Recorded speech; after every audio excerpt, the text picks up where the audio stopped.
प्रिय दर्शक बंधु, क्या आपको भी ऐसा प्रतीत होता है कि भाग्य ने आपका साथ देना छोड़ दिया है? क्या अथक परिश्रम और ईमानदारी के बाद भी आपके हिस्से में केवल निराशा और असफलता ही आ रही है? क्या बिना किसी कारण के रोग, कर्ज, वाद विवाद या शत्रु आपको परेशान कर रहे हैं? दर्शक बंधु, यदि आपके जीवन में भी पग पग पर बाधाएं आ रही हैं, तो आज का यह शनिवार आपके लिए एक दिव्य और चमत्कारी संदेश लेकर आया है। आज का दिन न्याय के देवता, कर्म फलदाता और सूर्यपुत्र भगवान शनिदेव को समर्पित है। समाज में अज्ञानता के कारण शनिदेव को केवल भय और दंड का प्रतीक मान लिया गया है, किंतु यह पूर्ण सत्य नहीं है। सत्य तो यह है कि शनिदेव एक निष्पक्ष न्यायाधीश हैं। वे स्वर्ण को अग्नि में तपाकर कुंदन बनाते हैं। शास्त्रों में वर्णित है कि जो भी व्यक्ति शनिवार के दिन पूर्ण श्रद्धा, भयमुक्त हृदय और सच्चे मन से शनिदेव की इस पावन कथा का श्रवण करता है, उसके जीवन से साढ़े साती, ढैया और शनि दोष का हर दुष्प्रभाव शांत होने लगता है। दर्शक बंधु, जब जीवन में अचानक से बड़े बड़े संकट आने लगे और हर मार्ग बंद दिखाई दे, तो समझ लीजिए कि शनिदेव आपके धैर्य और धर्म की परीक्षा ले रहे हैं। वे आपको तोड़ना नहीं, बल्कि भीतर से मजबूत बनाना चाहते हैं। आज जब आप शनिवार के इस मंगलकारी दिन भगवान शनिदेव की कथा सुनने बैठे हैं, तो यह मानकर चलिए कि अब आपके कष्टों के अंत का समय आ गया है। शनिदेव की कृपा दृष्टि जिस पर पड़ जाए, उसे रंग से राजा बनने में तनिक भी विलंब नहीं लगता। किंतु दर्शक बंधु, आगे बढ़ने से पूर्व एक अत्यंत महत्वपूर्ण बात ध्यान से सुन ले। शास्त्रों में स्पष्ट रूप से कहा गया है कि शनिदेव की कोई भी व्रत कथा या पूजा कभी भी अधूरी नहीं छोड़नी चाहिए। जो व्यक्ति जल्दबाजी में या लापरवाही से कथा को बीच में अधूरा छोड़ देता है, उसे इसका पूर्ण फल प्राप्त नहीं होता और जीवन में उलझनें बनी रहती हैं। इसलिए मेरा आपसे विनम्र आग्रह है कि आज की इस चमत्कारी कथा को अंत तक अवश्य सुने।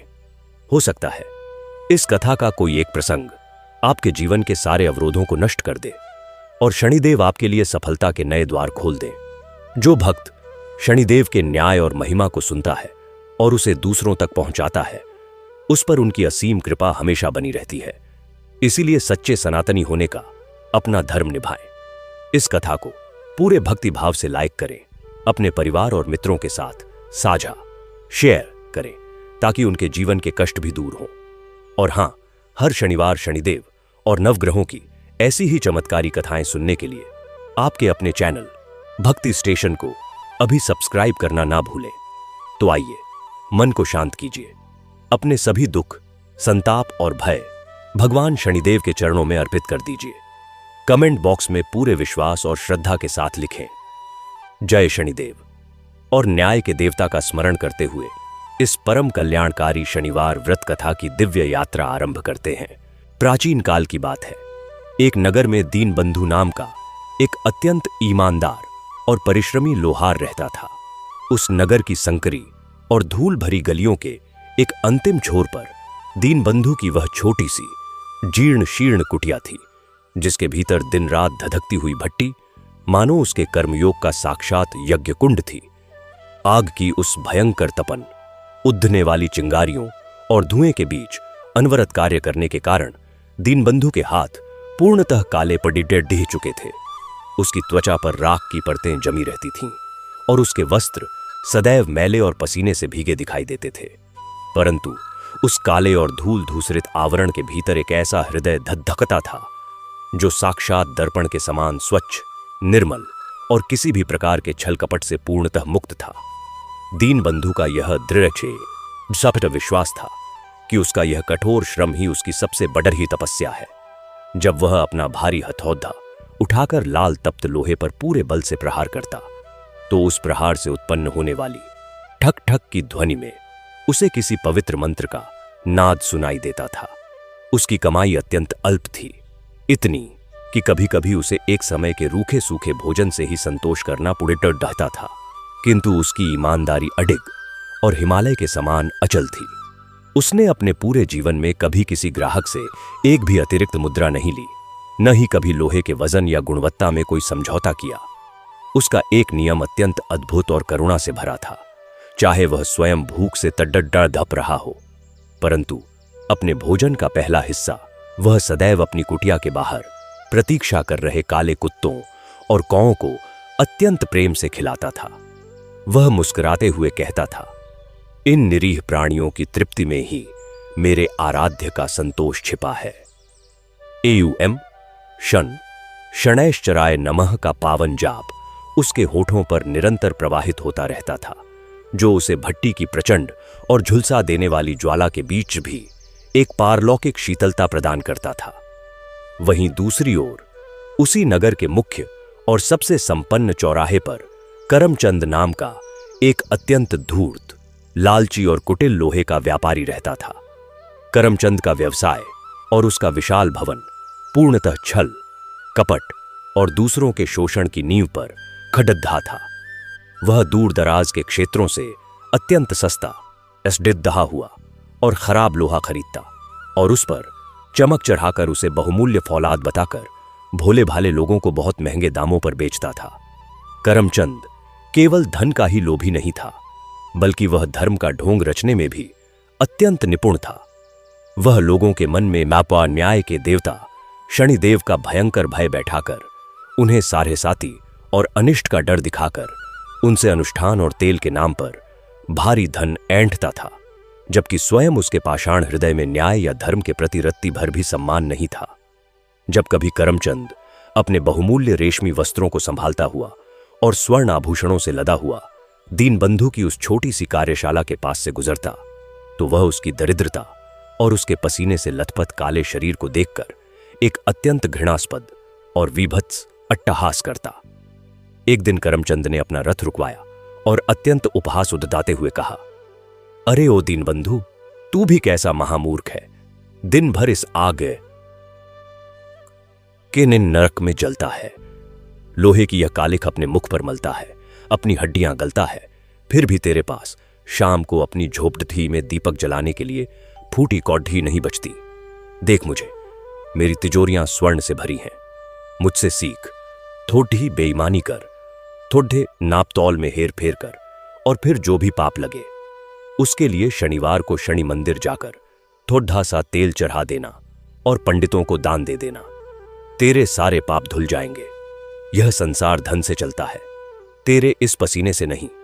दीनबंधु ने अपनी भट्टी से धधकता हुआ लोहा निकाला, अपना हथौड़ा एक क्षण के लिए रोका, अपने माथे का पसीना अपनी काली पड़ाकर चुकी बांह से पोंछा और अत्यंत शांत, गंभीर और निर्विकार भाव से मुस्कुराकर कहा, हे सेठ, आप जिसे कालिख कहते हैं वह मेरे लिए मेरे इस कर्मयोग का सबसे सुंदर श्रृंगार है।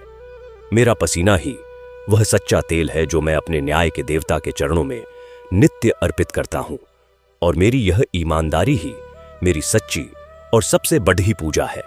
न्याय के देवता इन बाहरी नेत्रों से स्वर्ण नहीं देखते, वे तो आत्मा की शुद्धता देखते हैं। मुझे पूर्ण विश्वास है कि मेरे शनिदेव मेरे इस छोटे से निष्काम श्रम से उतने ही प्रसन्न हैं जितने आपके उन स्वर्ण के थालों से। जय शनिदेव का मौन उच्चारण करते हुए दीनबंधु पुनः अपने कार्य में लीन हो गया। करमचंद उसके इस अचल संतोष को देखकर भीतर ही भीतर जल भुन गया और बद्धाता हुआ वहां से चला गया। काल का चक्र अपनी गति से निरंतर घूमता रहा, और प्रकृति जब मनुष्य के धैर्य, उसके कर्मों और उसके अहंकार की परीक्षा लेने पर आती है, तो वह ऐसा रूप धारण करती है जिसकी कोई कल्पना भी नहीं कर सकता। एक ऐसी भयंकर तूफानी और काली रात आई जिसकी भयावहता से ही पूरे नगरवासियों के प्राण सूख गए। आकाश में अत्यंत सघन, काले और डरावने मेघों ने इस प्रकार डेरा डाल लिया मानो उन्होंने पूरे ब्रह्मांड को निगल लिया हो। दिन के समय ही घोर अंधकार छा गया, और रात्रि होते होते उस तूफान ने अपना अत्यंत विकराल और प्रलयंकारी रूप धारण कर लिया। मूसलाधार वर्षा तीरों के समान धरती पर गिर रही थी। बादलों की कानफोद्दू और हृदय को कंपा देने वाली गर्जना हो रही थी। बिजली की काड़ा टिहक से धरती हिल रही थी, और डिद्यकों पर घुटनों तक कीच दद्द और पानी भर गया था। पूरे नगर में एक डरावना सन्नाटा पसरा था। सभी लोग अपने अपने घरों के मजबूत द्वार बंद करके भीतर दुबक कर अपने प्राणों की रक्षा के लिए प्रार्थना कर रहे थे। तभी इस भयंकर और प्रलयंकारी तूफान के बीच करमचंद के आलीशान भवन और दीनबंधु की झोपड़ी के बीच वाले मार्ग पर एक अत्यंत हृदय विदारक घटना घटी। एक अत्यंत वृद्ध, कृशकाय और कांपता हुआ यात्री अपनी एक टूटी हुई बैलगाड़ी के साथ उस घोर कीचड़ में फंस गया। उस गादधी पर लोहे का अत्यंत भारी बोझ लदा हुआ था और उस भयंकर तूफान में गादी का एक पहिया बुरी तरह से टूट गया था। वह वृद्ध यात्री ठंड और वर्षा से पूरी तरह भीग चुका था। उसके शरीर में अब तनिक भी ऊष्मा शेष नहीं थी। वह वृद्ध यात्री लदहक दहाते कदमों से अपने प्राणों की अंतिम आशा लिए सबसे पहले उसी करमचंद के उस भव्य और मजबूत द्वार पर पहुंचा। उसने अपने कांपते और ठिठुरते हाथों से करमचंद के द्वार पर जोर जोर से दस्तक दी। करमचंद उस समय अपनी मखमली और अत्यंत गर्म शैया पर लेटा हुआ अपनी स्वर्ण मुद्राओं के स्वप्न देख रहा था। द्वार पीटे जाने की ध्वनि सुनकर वह अत्यंत क्रोध से झुंझला उठा। उसने झरोखे से बाहर झांका और देखा कि एक अत्यंत दरिद्र सा दिखने वाला वृद्ध इस तूफान में सहायता मांग रहा है। वृद्ध यात्री ने कातर और कांपते स्वर में पुकारा, सेठ जी, कृपा कर द्वार खोलिए। मैं एक अत्यंत असहाय और निर्धन यात्री हूं। इस भयंकर तूफान में मेरी गादी का पहिया टूट गया है और मेरा सारा माल इसी जल में नष्ट हो जाएगा। मैं ठंड से मर जाऊंगा। क्या आप मुझे और मेरी गादी को केवल आज की रात के लिए थोड़ा सा आश्रय दे सकते हैं? करमचंद ने उस वृद्ध की दयनीय अवस्था देखी, परंतु उसके भीतर उस पाषाण हृदय में करुणा की एक बूंद भी नहीं पसीजी। उसका वह भयंकर लालच और धन का अहंकार उसके विवेक पर पूरी तरह हावी हो चुका था। उसने सोचा, इतनी भयंकर रात में इस दरिद्र की सहायता करने से मुझे कौन सी स्वर्ण मुद्राएं मिल जाएंगी? ऊपर से मेरी यह सुखद नींद और खराब होगी। करमचंद ने अपने अहंकार में अंधा होकर अत्यंत कठोरता और निर्दयता से उत्तर दिया, अरे ओ बूढ़े, क्या तुझे समय का तनिक भी ज्ञान नहीं है? इतनी रात को मैं अपनी नींद खराब नहीं करूंगा। यदि तेरे पास मुझे देने के लिए पैसे हैं तो कल सुबह आना, अन्यथा यहीं इस कीच डाढ़ में ढकर मर जा। और यह कहकर करमचंद ने अत्यंत निर्ममता से अपना द्वार भीतर से बंद कर लिया। निराश, अपमानित और ठंड से ठिठुरता हुआ वह वृद्ध यात्री अपनी टूटती हुई सांसों के साथ वहां से मुद्दा। कीचदुहान बरा और भयंकर वर्षा में उसका एक एक कदम उठाना दूभर हो रहा था। तभी उसकी दृष्टि उस घने अंधकार में टिमटिमाते हुए एक मध्यम से प्रकाश पर पड़ी। वह प्रकाश दीनबंधु लोहार की उसी जर्जर कुटिया और उसकी कार्यशाला से आ रहा था। वह वृद्ध यात्री लदद्दस कददहाता हुआ किसी प्रकार घिसटते हुए दीनबंधु की कुटिया के द्वार पर आ गिरा। दीनबंधु उस समय अपनी दिन भर की अत्यंत कठोर थकान के बाद एक फटी हुई और पतली सी चटाई पर लेटने ही वाला था कि उसे बाहर किसी के गिरने और कराहने की ध्वनि सुनाई दी। यूएम शन शनैश्चराय नमः का मानसिक जाप करते हुए दीनबंधु तुरंत उठा और उसने अपनी कुटिया का द्वार खोल दिया। सामने का दृश्य देखकर दीनबंधु का हृदय चीत्कार कर उठा। उसने देखा कि एक अत्यंत वृद्ध व्यक्ति साक्षात मृत्यु के समान शीत से लद्ददेह रहा है। उसके वस्त्र जल से तरबतर हैं और वह ठंड से कांप रहा है। दीनबंधु ने बिना एक पल की भी देरी किए, बिना यह सोचे कि यह व्यक्ति कौन है, बाहर दौड़ा और उस वृद्ध को सहारा देकर अपनी कुटिया के भीतर ले आया। उसने देखा कि वृद्ध का शरीर बर्फ के समान ठंडा पुडेपाटे कट गया है और उसकी श्वासें उख दीपापाच रही हैं। दीनबंधु ने तुरंत अपनी उस बुझती हुई भट्टी को दोबारा सुलगाया। उसने अपनी कुटिया में बचा हुआ थोड़ा सा गर्म जल और अपनी वह आखिरी सूखी रोटी उस वृद्ध के सामने रख दी और अत्यंत वात्सल्य से उसके हाथ पैर मलने लगा।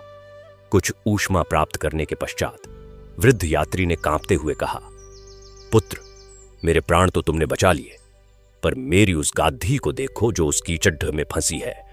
उस पर मेरा सारा जीवन भर का संचय लदा है। उसका पहिया टूट गया है। क्या तुम उसे ठीक कर सकते हो? ओ दीनबंधु ने बाहर के उस भयंकर तूफान को देखा। हवा इतनी तेज थी कि झोपड़ियों की छतें उड़ रही थीं। ऐसी भयंकर रात में जब मृत्यु तांडव कर रही हो, बाहर भट्टी जलाकर भारी लोहे को आकार देना साक्षात अपने प्राणों को दांव पर लगाने जैसा था। पर दीनबंधु के भीतर का वह सच्चा समर्पण और वह महान कर्म योग अब पूरी तरह से जागृत हो चुका था। उसने अत्यंत नम्रता से कहा, बाबा, आप निश्चिंत होकर इस आग के पास बैठिए। मेरे न्याय के देवता की कृपा रही तो आपकी गादी सुबह तक अवश्य चलने योग्य हो जाएगी। दीनबंधु अपनी कुटिया से बाहर निकला और उस भारी गादी को अकेले ही धकेलते हुए अपने प्राणों की सारी शक्ति लगाकर अपनी कार्यशाला के नीचे ले आया। उसने अपनी भट्टी की अग्नि को और प्रचंड किया, परंतु वह तूफान इतना भयंकर था कि आंधियां और वर्षा का पानी बार बार भट्टी में घुसकर उस आग को बुझाने का प्रयास कर रहे थे। एक ओर प्रकृति का भयंकर कोप था और दूसरी ओर एक दरिद्र लोहार का वह अजेय कर्मयोग। दीनबंधु ने हार नहीं मानी। उसने अपने शरीर की तनिक भी परवाह किए बिना एक हाथ से फटे हुए तिरपाल को थामकर आग को हवा और जल से बचाया और दूसरे हाथ से उस भारी हथौदे को उठाकर उस टूटे हुए लोहे के पहिए पर प्रहार करना शुरू किया। पूरी रात वह लोहार उस भयंकर ठंड, मूसलाधार पानी और भट्टी की आग के बीच एक महायोद्धा की भांति जूझता रहा। उसके हाथों में नए छाले पड़िडिटिए आच गए। हथौदे की टाटाक रगडट दादाटाराक से हथेलियों से रक्त रिसने लगा। उसकी सांसें फूलने लगीं और शरीर थकान से चूर चूर हो गया। पर उसके अंतर्मन में केवल एक ही धुन सवार थी, निस्वार्थ सेवा। जब जब उसकी शक्ति जवाब देने लगती, वह अपने हृदय की गहराइयों से अत्यंत प्रचंड स्वर में पुकारता, जय शनिदेव, न्याय देवता की जय। और इस एक नाद के साथ ही उसके भीतर एक ऐसी अलौकिक ऊर्जा का संचार हो जाता जो उसकी भुजाओं को वज्र के समान कठोर बना देती। सुबह की पहली किरण फूटने से ठीक पहले दीनबंधु ने अपने उस पसीने, रक्त और अगाध निष्ठा से उस गादी का पहिया ऐसा मजबूत बना दिया कि वह पहले से भी अधिक फौलादी और अजेय लग रहा था। जैसे ही भोर का उजाला हुआ, प्रकृति शांत हो गई। वह भयंकर तूफान पूरी तरह से थम गया और आकाश निर्मल हो गया। वह वृद्ध यात्री बाहर आया और उसने अपनी गादी को पूरी तरह ठीक पाया। उसने दीनबंधु की ओर देखा। दीनबंधु की आंखें रात भर के जागरण और भयंकर थकान से लाल थीं। उसका पूरा शरीर पसीने, कीचड़ डाटाच और भट्टी के कोयले की राख से सना हुआ था। वह हाँफ रहा था, परंतु उसके मुख पर एक ऐसी परम शांति थी जो किसी बड़दद्दे तपस्वी के मुख पर भी दुर्लभ होती है। वृद्ध यात्री ने अत्यंत गंभीर, भारी और एक अजीब सी खनक वाले स्वर में कहा, पुत्र, मैं एक अत्यंत निर्धन यात्री हूं। तुमने रात भर जागकर अपने प्राणों को संकट में डालकर मेरी सहायता की है, परंतु मेरे पास तुझे इस कठोर परिश्रम के बदले देने के लिए धन का एक भी कण नहीं है। मैं तुझे केवल अपना आशीर्वाद ही दे सकता हूं। दीनबंधु ने उस वृद्ध के चरणों में अपना मस्तक झुकाया और अत्यंत नम्रता, प्रेम और संतोष से भरे स्वर में कहा, बाबा, ऐसी बातें कहकर मुझे पाप का भागी न बनाइए। मैंने यह कार्य किसी धन की लालसा से नहीं किया। किसी जरूरतमंद के काम आना और उसके आंसुओं को पोंछना ही मेरा असली और सबसे बड़ा मुनाफा है। मेरे शनिदेव ने मुझे इस योग्य समझा कि मैं आपकी सेवा कर सकूं। यही मेरा पारिश्रमिक है। अब आप सुखपूर्वक अपनी यात्रा पर निकले। और तभी जैसे ही दीनबंधु ने अपना सिर उठाया, उस साधारण सी कार्यशाला में एक ऐसा अत्यंत भयंकर, अलौकिक और रोंगटे खड्डे कर देने वाला महाचमत्कार घटित हुआ जिसने समय और काल की गति को भी वहीं रोक दिया। वह अत्यंत साधारण, कांपता हुआ और मैले वस्त्र पहने वृद्ध यात्री अब वहां नहीं था। उस स्थान पर एक अत्यंत चकाचौंध कर देने वाले नीले और ब्रह्मांडीय प्रकाश के मध्य साक्षात मिनके न्याय के देवता, सूर्यपुत्र, कर्मफलदाता शनिदेव अपने असली, अत्यंत तेजस्वी, प्रचंड और अलौकिक स्वरूप में प्रकट हो गए। उनका वह स्वरूप इतना भव्य और तेजोमय था कि करोड़ों सूर्यों का प्रकाश भी उनके समक्ष मलिन प्रतीत हो रहा था। उनके मस्तक पर न्याय का मुकुट सुशोभित था। उनके नेत्रों में संपूर्ण ब्रह्मांड के कर्मों का लेखा जोखा प्रतिबिंबित हो रहा था और उनके उस प्रचंड रूप से एक असीम करुणा और वात्सल्य की अमृतमयी वर्षा हो रही थी। पूरा वायुमंडल, आकाश और धरती एयुएम शन शनैश्चराय नमः की उस गगनभेदी और ब्रह्मांडीय गूंज से स्पंदित होने लगा। दीनबंधु यह अकल्पनीय और अलौकिक दर्शन देखकर सुन्न रह गया। उसके हाथों से वह भारी हथौदा स्वतः ही छूटकर भूमि पर गिर पड़ता। उसका वह पावन हृदय परमानंद से भर गया और उसके नेत्रों से प्रेम और श्रद्धा के अश्रुओं की अविरल धारा बहने लगी। वह निहाल होकर साष्टांग दंडवत करते हुए फूट फूट कर रोते हुए पुकारने लगा, हे मेरे प्रभु, हे कर्मों के साक्षात देवता, मुझ जैसे एक तुच्छ, मैले और काले लोहार के द्वार पर साक्षात आप पधारे। न्याय देवता की जय। जय शनिदेव। शनिदेव ने अत्यंत वात्सल्य से आगे बढ़कर अपने उस परम भक्त को उठाया। उनकी वह प्रेम वाणी, जो मेघों की गर्जना से भी अधिक गंभीर और वीणा से भी अधिक मधुर थी, उस प्रांगण में गूंज उठी। उठो दीनबंधु, तुमने आज सिद्ध कर दिया कि सच्चा धर्म किसी ढोंग या दिखावे में नहीं, अपितु निस्वार्थ कर्म में है।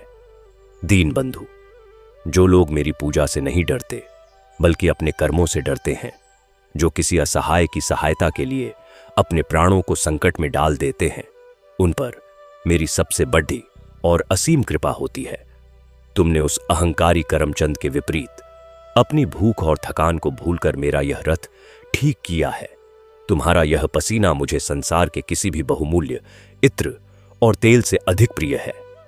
इतना कहते ही शनिदेव ने अपनी वह न्यायकारी और कृपामयी दृष्टि उस बैलगादी पर डाली और देखते ही देखते वहां उपस्थित लोगों की फटी हुई आंखों के सामने उस यात्री की गादी पर रखा वह सारा कबाद, जंग लगा हुआ पुराना लोहा और वह भारी बोझ एक अत्यंत तीव्र प्रकाश के साथ चमकते हुए शुद्ध स्वर्ण, सोने और अजेय फौलाद में बदल गया। दीनबंधु की वह जीर्ण शीर्ण कुटिया और उसकी वह भट्टी एक अत्यंत भव्य, सुंदर और दिव्य भवन में परिवर्तित हो गई। यह उस दरिद्र लोहार की ईमानदारी, उसकी सच्ची तपस्या और उसके उस निष्काम कर्म का साक्षात प्रतिफल था, जो साक्षात न्याय के देवता ने उसे अपने हाथों से प्रदान किया था। परंतु न्याय का विधान केवल पुरस्कृत करने तक ही सीमित नहीं होता। जहां धर्म का उदय होता है, वहां अधर्म और बेईमानी का विनाश भी साक्षात महाकाल की गति से होता है। और वहीं दूसरी ओर उसी क्षण जब सूर्य की किरणें पूरी तरह से धरती पर पड़ेटाडाछ रही थीं, उस नगर के मुख्य चौराहे पर शनिदेव के न्याय का वह भयंकर और प्रलयंकारी डंडा उस अहंकारी करमचंद पर चला। करमचंद अत्यंत अभिमान और गर्व के साथ अपने उन बहुमूल्य वस्त्रों को पहने हुए अपना वह विशाल गोदाम खोलने के लिए आया। उसे लगा था कि रात के उस भयंकर तूफान के बाद नगर में लोहे की भारी कमी हो जाएगी और वह अपने उस बैठे हुए और मिलावटी लोहे को और भी अधिक महंगे दामों पर बेचकर अपार स्वर्ण मुद्राएं एकत्रित करेगा। परंतु जैसे ही उसने अपने गोदाम का वह विशाल लौह द्वार खोला, उसके पैरों के नीचे से धरती खिसक गई और उसके प्राण उसके कंठ में आकर अटक गए। रात के उस भयंकर तूफान का पानी उसके गोदाम की छतों और दीवारों को चीरता हुआ भीतर घुस चुका था। करमचंद जब भीतर गया तो वह फटी की फटी आंखों से यह भयंकर दृश्य देखने लगा कि उसका वह सारा जमा किया हुआ भारी लोहा, वह सारी मिलावटी धातु और वह सारा माल जिस पर उसे इतना भयंकर अहंकार था, वह पूरी तरह से भयंकर जंग खाकर दहकर मिट्टी और भुरभुरी काली राख के एक अत्यंत विभत्स ढेर में बदल चुका था। उसका वह सारा साम्राज्य, जो बेईमानी और छल कपट की नींव पर खड़ददहा था, वह एक ही रात में साक्षात न्याय की उस अदृश्य अग्नि में भस्म होकर पूर्णतः राख बन गया था। करमचंद यह देखकर पागलों की भांति चीखने लगा। वह उस सड़े तहे हुए जंग लगे लोहे के ढेर पर अपना सिर पटक पटक कर रोने लगा। मेरा खजाना, मेरा माल, यह क्या हो गया? मेरा सारा वैभव नष्ट हो गया। वह चीत्कार कर रहा था, परंतु तभी उसके मस्तिष्क में रात के उस वृद्ध यात्री का वह स्मरण कौंध गया, जिसे उसने अत्यंत निर्दयता से धक्के मारकर अपने द्वार से निकाल दिया था। उसे तुरंत भान हो गया कि वह कोई साधारण यात्री नहीं, अपितु साक्षात कर्मों के देवता शनिदेव थे, जो उसकी परीक्षा लेने आए थे। और उसके उस भयंकर लालच और अहंकार ने ही उसके सर्वनाश को आमंत्रित किया है। करमचंद रोता हुआ अपने उन रेशमी वस्त्रों को फादता हुआ उसी कीचडदिया और राख में सनकर सद्धाकों पर पागलों की भांति भागने लगा। वह भागता हुआ सीधे दीनबंधु के उस नए और दिव्य भवन के समक्ष आ पहुंचा। जब उसने दीनबंधु को उस अलौकिक कांति के साथ और वहां साक्षात शनिदेव की उस उपस्थिति के प्रभाव को देखा तो उसका वह सारा झूठा अहंकार उसी धूल में मिल गया। वह घुटनों के बल घिसटता हुआ दीनबंधु के चरणों में गिर पड़ डड्डा और फूट फूट कर विलाप करने लगा। त्राहिमाम दीनबंधु, मुझे क्षमा कर दो मेरे भाई। करमचंद चीत्कार करते हुए रो रहा था।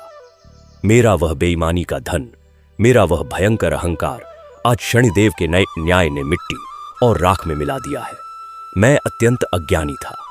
मैं सोचता था कि लोगों को डराकर और तेल चढ़ाकर मैं न्याय के देवता को धोखा दे दूंगा, परंतु मैं स्वयं ही धोखा खा गया। तुम्हारी वह ईमानदारी की भट्टी आज इस पूरे ब्रह्मांड के स्वर्ण से अधिक प्रकाशवान सिद्ध हुई। मुझे अपनी शरण में ले लो, अन्यथा यह आत्मग्लानि के मुझे जीवित ही भस्म कर देगी। जय शनिदेव, न्याय देवता की जय। दीनबंधु के हृदय में करमचंद के प्रति कोई प्रतिशोध या घृणा नहीं थी। एक सच्चा कर्मयोगी कभी किसी के पतन पर हर्षित नहीं होता। दीनबंधु ने अत्यंत वात्सल्य से उस सेठ को अपने हाथों से उठाया और कहा, सेठ जी, शनिदेव कभी किसी का विनाश नहीं करते। वे तो केवल हमारे ही कर्मों का दर्पण हमें दिखाते हैं। जो बोया गया था वही कटा है। अब इस ग्लानि को त्यागें और जो जीवन शेष है उसे उस ईमानदारी की भट्टी में तपाकर शुद्ध फौलाद बनाएं। कर्म ही वह अग्नि है जो आत्मा के सारे मैल को जला देती है। करमचंद का जीवन उसी क्षण पूर्णतः परिवर्तित हो गया। उसने अपनी शेष बची हुई संपत्ति और उस गोदाम को एक आश्रय स्थल में बदल दिया और स्वयं दीनबंधु की उसी भट्टी में एक साधारण मजदूर की भांति लोहा पीटने लगा, ताकि उसके पसीने से उसके वे पुराने पाप धुल सकें। दीनबंधु की वह अलौकिक गाथा और शनिदेव का वह प्रचंड न्याय अब उस नगर की सीमाओं को लांघकर पूरे आर्यावर्त में वायु के वेग से फैल गया। बड़से बड़े इष्टेय राजा और सम्राट, जो अपने धन और सत्ता के मद में चूर होकर अपनी प्रजा का शोषण करते थे, वे जब यह सुनते कि एक दरिद्र लोहार की रात भर की मेहनत ने साक्षात न्याय के देवता को प्रकट कर दिया और एक बेईमान सेठ के लोहे को मिट्टी बना दिया, तो उनके सिंहासन हिल जाते थे। इस घटना ने उस पूरे युग के समाज के मनोविज्ञान को जद्दयता तयक से बदल दिया। लोगों ने समझ लिया कि मंदिर में केवल सरसों का तेल बहाना शनिदेव की भक्ति नहीं है, अपितु किसी असहाय के आंसुओं को पोंछना, अपने तराजू में ईमानदारी रखना और अपने कर्मों को शुद्ध रखना ही साक्षात शनिदेव का सबसे बड़ा तैल अभिषेक है।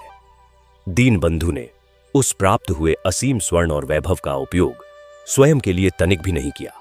उसने उस नगर में अत्यंत विशाल धर्मशालाएं, चिकित्सालय और अन्य क्षेत्र खुलवाए। उसने एक ऐसा अत्यंत भव्य और खुला हुआ शनि मंदिर बनवाया, जहां कोई भी ढोंगी पंडित किसी दरिद्र को डराकर उससे धन नहीं ऐंठ सकता था। उस मंदिर के द्वार पर दीनबंधु ने स्वयं अपने हाथों से लोहे को पिघलाकर यह वाक्य ग्रहा था, कर्म ही पूजा है और न्याय ही ईश्वर है। दीनबंधु अब भी प्रतिदिन अपनी उस भट्टी पर बैठता था। उसका शरीर अब स्वर्ण आभूषणों से ढका रहता था, परंतु वह उन आभूषणों को उतारकर एक ओर रख देता और उसी फटी हुई धोती में बैठकर अपने हथौदे से लोहे को आकार देता था, क्योंकि वह जानता था कि उसे यह परम पद उस हथौदे की चोट और उस पसीने के कारण ही प्राप्त हुआ है। वह भट्टी उसके लिए केवल आजीविका का साधन नहीं थी, अपितु वह साक्षात शनिदेव के चरणों से जुद्धे रहने का एक अत्यंत पवित्र यज्ञ कुंड था। समय का पहिया निरंतर अपनी गति से आगे बढ़ता गया। वर्षों बीत गए। दीनबंधु अब अत्यंत वृद्ध हो चुका था। उसके केश हिम के समान श्वेत हो चुके थे और उसके उन कठोर हाथों में अब थोड़ी कंपन आ गई थी, परंतु उसके मुखमंडल पर वह ओज, वह शांति और उसकी आंखों की वह अगाध करुणा आज भी वैसी ही थी जैसी उस तूफानी रात में थी जब उसने उस अचेत वृद्ध की रक्षा की थी। एक अत्यंत शांत और तारों से भरी रात्रि को, जब पूरा नगर गहरी निद्रा में था, दीनबंधु अपनी उस कार्यशाला में अकेला बैठा था। भट्टी की अग्नि अत्यंत मध्यम जल रही थी। अचानक उस कुटिया के भीतर पुनः वही करोड़ों सूर्यों के समान अत्यंत दिव्य, नीली और चकाचौंध कर देने वाली ज्योति प्रकट हुई। वह प्रकाश इतना असीम था कि उसकी आभा उस पूरे नगर के आकाश को आलोकित कर गई। उस प्रकाश के मध्य से साक्षात न्याय के देवता शनिदेव पुनः अपने उसी अत्यंत भव्य और करुणा से भरे स्वरूप में प्रकट हुए। उनके नेत्रों में दीनबंधु के लिए अगाध वात्सल्य छलक रहा था। मेरे प्रिय दीनबंधु, शनिदेव ने अत्यंत मधुर और ब्रह्मांड को कृतार्थ कर देने वाले स्वर में पुकारा। तुम्हारे इस भौतिक शरीर का समय अब पूर्ण हुआ। तुमने इस धराधाम पर कर्म, ईमानदारी और निस्वार्थ सेवा का जो बीज बोया है, वह अब एक ऐसा विशाल वटवृक्ष बन चुका है जिसकी छाया में युगों युगों तक यह भटकी हुई मानवता विश्राम करेगी। तुमने यह सिद्ध कर दिया कि मेरा सच्चा भक्त वह नहीं जो मुझसे डरता है, अपितु वह है जो मेरे न्याय से प्रेम करता है। अब समय आ गया है कि तुम मेरे ही लोक में, मेरे सामीप्य में सदा के लिए विश्राम करो। दीनबंधु ने अत्यंत आनंद और पूर्ण समर्पण के साथ अपने दोनों हाथ जोड़ थे। उसकी आंखों से उसी प्रकार प्रेमाश्रुओं की धारा बह निकली जैसे उस रात बही थी। उसने अपना हथौड़ा उस भट्टी के पास रखा, अपने होठों से अंतिम बार एक अत्यंत गहरा और गगनभेदी नाद किया। औ शन शनैश्चराय नमः, जय शनिदेव, न्याय देवता की जय। और देखते ही देखते दीनबंधु का वह भौतिक शरीर एक अत्यंत दिव्य, नीली और प्रकाशवान ऊर्जा के पुंज में परिवर्तित हो गया। वह प्रकाश पुंज सीधा आकाश की ओर उठा और उस असीम ब्रह्मांडीय सत्ता में साक्षात शनिदेव के उसी न्याय सागर में सदा सदा के लिए विलीन हो गया। वहां कोई मृत्यु का विलाप नहीं था, वहां केवल एक कर्मयोगी के उस परम मिलन का महाउत्सव था।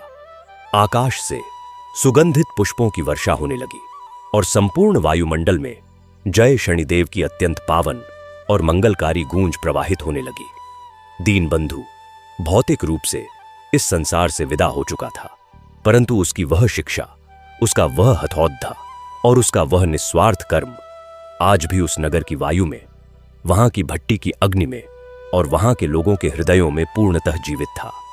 यह कथा केवल एक लौकिक घटना नहीं है, यह तो मानव आत्मा के उस चरम विकास का एक अत्यंत गहरा और मनोवैज्ञानिक दर्शन है, जहां मनुष्य अपनी क्षुद्रताओं, लोभ, बेईमानी, ढोंग और अहंकार की सीमाओं को लांघकर उस परम न्याय के साथ एकाकार हो जाता है।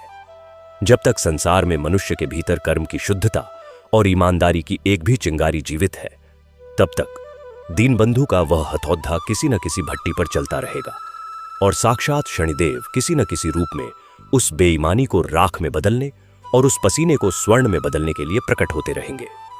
इस महान कथा का प्रवाह अनवरत और असीम है, ठीक उसी प्रकार जैसे कर्म और फल का वह सनातन चक्र जिसका न कोई आरंभ है न कोई अंत। यह न्याय, यह कर्मयोग उस बहती हुई गंगा के समान है जो युगों युगों से इस धरती के पापों को धोती आ रही है और अनंत काल तक धोती रहेगी। दीनबंधु की वह अमर गाथा और उस भट्टी से निकलने वाली वह जय शनिदेव की गूंज इस संपूर्ण सृष्टि में एक ऐसे प्रकाश स्तंभ के रूप में स्थापित हो चुकी है जो हर उस भटके हुए राही को मार्ग दिखाएगी जो धन और बेईमानी के अहंकार में अंधा होकर मानवता के उस परम धर्म को भूल चुका है। और इसी निरंतर गूंजते हुए नाद शन शनैश्चराय नमः, न्याय देवता की जय के साथ यह कथा हर उस हृदय में एक नया अंकुर, एक नई आशा और एक नया संकल्प जगाती हुई समय के उस अनंत सागर में बस बहती ही जा रही है, बहती ही जा रही है और अपनी उस असीम गहराई से हर एक मनुष्य की चेतना को झकझोर कर उसे उस परम सत्य की ओर निरंतर अग्रसर कर रही है जो इस संपूर्ण चराचर जगत का एकमात्र और परम विश्राम है। और यह अखंड यात्रा निरंतर काल के उस असीम वक्षस्थल पर अपने अमिट पद चिन्ह छोड़ धती हुई आगे बढ़ती जा रही है। दीनबंधु की वह अलौकिक भट्टी अब केवल एक कार्यशाला की अग्नि नहीं रह गई थी, अपितु वह संपूर्ण आर्यावर्त के लिए साक्षात न्याय, धर्म और निष्काम कर्म का एक ऐसा जागृत तीर्थ बन चुकी थी जिसकी ज्वाला कभी मध्यम नहीं पोडिडड्डी। शताब्दियां बीत गईं, पीढ़ियां बदल गईं, परंतु उस भट्टी से उठने वाला धुआं आज भी उसी पवित्रता के साथ आकाश की ओर उठता था, मानो वह सीधे न्याय के देवता शनिदेव के चरणों को स्पर्श कर रहा हो। जो भी राहगीर, जो भी पीढ़ित या जो भी मार्ग भटका हुआ मनुष्य उस नगर में प्रविष्ट होता, वह सबसे पहले उसी भट्टी की राख को अत्यंत अगाध श्रद्धा के साथ अपने मस्तक पर धारण करता, क्योंकि वह राख किसी लकड़दद्धी या कोयले की नहीं, अपितु करमचंद जैसे असंख्य अहंकारियों के जले हुए घमंड की निशानी थी। उस नगर का नाम अब लोगों के हृदयों में कर्म तीर्थ के रूप में स्थापित हो चुका था। वहां के निवासी अब किसी भी प्रकार के भय, अंधविश्वास या पाखंड से पूर्णतः मुक्त थे। उनका केवल एक ही महामंत्र था, जो उनके श्वासों के आवागमन के साथ स्वतः ही गूंजता रहता था। एयुएम षण शनैश्चराय नमः। वे जानते थे कि उनके कर्मों की गवाही देने के लिए उन्हें किसी न्यायालय या किसी न्यायाधीश की आवश्यकता नहीं है। साक्षात कर्मफलदाता उनके पसीने की एक एक बूंद का हिसाब अपनी उस ब्रह्मांडीय बही में लिख रहे हैं। परंतु विधाता की इस सृष्टि का यह एक अत्यंत गूढ़ और अटल नियम है कि जब भी सत्य की जद्दें अत्यंत गहरी और सुदृढ़ होने लगती हैं, तो अंधकार भी अपने सबसे भयंकर, नवीन और अकल्पनीय रूप में उस सत्य की परीक्षा लेने के लिए अवश्य लौटता है। क्योंकि सत्य की चमक तभी निखरती है जब वह घोर अंधकार की छाती को चीरकर बाहर आता है। समय के एक ऐसे ही कालखंड में आर्यावर्त के एक अत्यंत विशाल भूभाग पर एक ऐसे क्रूर, शक्तिशाली और सत्ता के मद में अंधे सम्राट का उदय हुआ, जिसके नाम मात्र से ही बड्ढे बा आश्य बड्ढे स बड्ढे राज्यों की धरती कांप उठती थी। उस सम्राट का नाम दर्पकेतु था। सम्राट दर्पकेतु के पास एक अजेय और अत्यंत विशाल लौह सेना थी। उसके पास ऐसे भयंकर अस्त्र शस्त्र थे जिन्हें देखकर काल भी भयभीत हो जाए।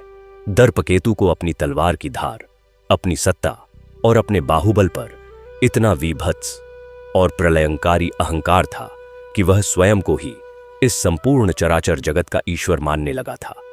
उसका यह दृढ़ और पापी विश्वास था कि इस ब्रह्मांड में न्याय नाम की कोई अदृश्य शक्ति या कोई देवता नहीं है। न्याय केवल वह है जो उसकी नंगी तलवार तय करती है। जो उससे भयभीत है वही जीवित रह सकता है। दर्पकेतु ने अपने विशाल साम्राज्य में किसी भी प्रकार की ईश्वर वंदना, नाम जाप या सत्य के आचरण पर पूर्णतः प्रतिबंध लगा दिया था। एक दिन जब सम्राट दर्पकेतु अपने विशाल स्वर्ण रथ पर सवार होकर अपने राज्य के विस्तार के लिए निकला, तो उसके गुप्तचरों ने उसे उस कर्म तीर्थ दीनबंधु के नगर के विषय में सूचना दी। गुप्तचरों ने कांपते हुए बताया, हे चक्रवर्ती सम्राट, आपके साम्राज्य की सीमाओं के निकट एक ऐसा नगर है जहां के लोग आपकी सत्ता या आपकी तलवार से तनिक भी भयभीत नहीं है। वहां के लोग किसी राजमहल के आगे मस्तक नहीं झुकाते, अपितु वे एक पुरानी सी लोहार की भट्टी की पूजा करते हैं। उनका मानना है कि उनका रक्षक और उनका राजा कोई लौकिक मनुष्य नहीं, अपितु साक्षात न्याय के देवता शनिदेव हैं। वे दिन रात केवल जय शनिदेव का जय घोष करते हैं और अपने कर्मों को ही अपना अस्त्र मानते हैं। यह सूचना सुनते ही सम्राट दर्पकेतु का वह भयंकर और आसुरी अहंकार किसी कुचले हुए विषधर नाग की भांति फुफकार उठा। उसकी आंखें क्रोध से रक्तिम हो गईं और उसके नथुने फड्ड दिगधकने लगे। एक तुच्छ भट्टी, एक काले लोहार की राख और एक अदृश्य देवता का भय मेरे इस अजेय साम्राज्य में मेरी सत्ता को चुनौती दे रहा है। दर्पकेतु ने अत्यंत कर्कश और गगनभेदी अट्टहास करते हुए गर्जना की, मैं उस नगर को श्मशान में बदल दूंगा। मैं उस भट्टी को अपने हाथियों के पैरों तले कुचल दूंगा और देखूंगा कि उनका वह न्याय का देवता मेरी इस अजेय लौह सेना का सामना कैसे करता है। आज यह सिद्ध हो जाएगा कि इस धरती पर केवल एक ही सत्य है, मेरी तलवार की धार। दर्पकेतु ने उसी क्षण अपनी उस लाखों की संख्या वाली भयंकर सेना को उस शांत और पवित्र कर्म तीर्थ की ओर कूच करने का आदेश दे दिया। रथों के पहियों की गड्ढहड्डाहट, घोद्धों की टापों और हाथियों की चिंगाद्ह से धरती कांपने लगी। जब दर्पकेतु की वह प्रलयंकारी सेना उस नगर की सीमाओं में प्रविष्ट हुई, तो वहां के निवासियों ने तनिक भी भय या व्याकुलता प्रदर्शित नहीं की। उनके पास कोई तलवार या ढाल नहीं थी। उनके पास तो केवल उनके निस्वार्थ कर्मों का वह अजेय कवच था, जिसे साक्षात शनिदेव ने अपने वात्सल्य से गढ़ा था। नगरवासी अत्यंत शांत भाव से उसी भट्टी के चारों ओर एकत्रित हो गए और अपने नेत्र बंद करके अत्यंत अगाध श्रद्धा के साथ पुकारने लगे, एयुएम षण शनैश्चराय नमः। न्याय देवता की जय। सम्राट दर्पकेतु का रथ सीधा उस पवित्र भट्टी के समक्ष आकर रुका। दर्पकेतु अपने रथ से नीचे उतरा। उसके शरीर पर अत्यंत भारी और बहुमूल्य लोहे का कवच था और उसके हाथों में एक अत्यंत विशाल, भयानक और वज्र के समान कठोर गदा थी। उसने जब देखा कि नगर के लोग उसकी इस भयंकर सेना को देखकर भागने के स्थान पर एक बुझती हुई भट्टी के पास आंखें बंद किए खड्डदधे हैं, तो उसका क्रोध अपनी सारी सीमाएं लांघ गया।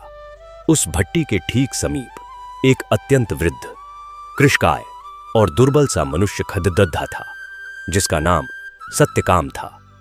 सत्यकाम उसी दीनबंधु लोहार की परंपरा का एक अत्यंत निस्वार्थ सेवक था, जो उस भट्टी की राख को प्रतिदिन बुहारता था और उसे पवित्र रखता था। सत्यकाम के हाथ में केवल एक झाधू थी।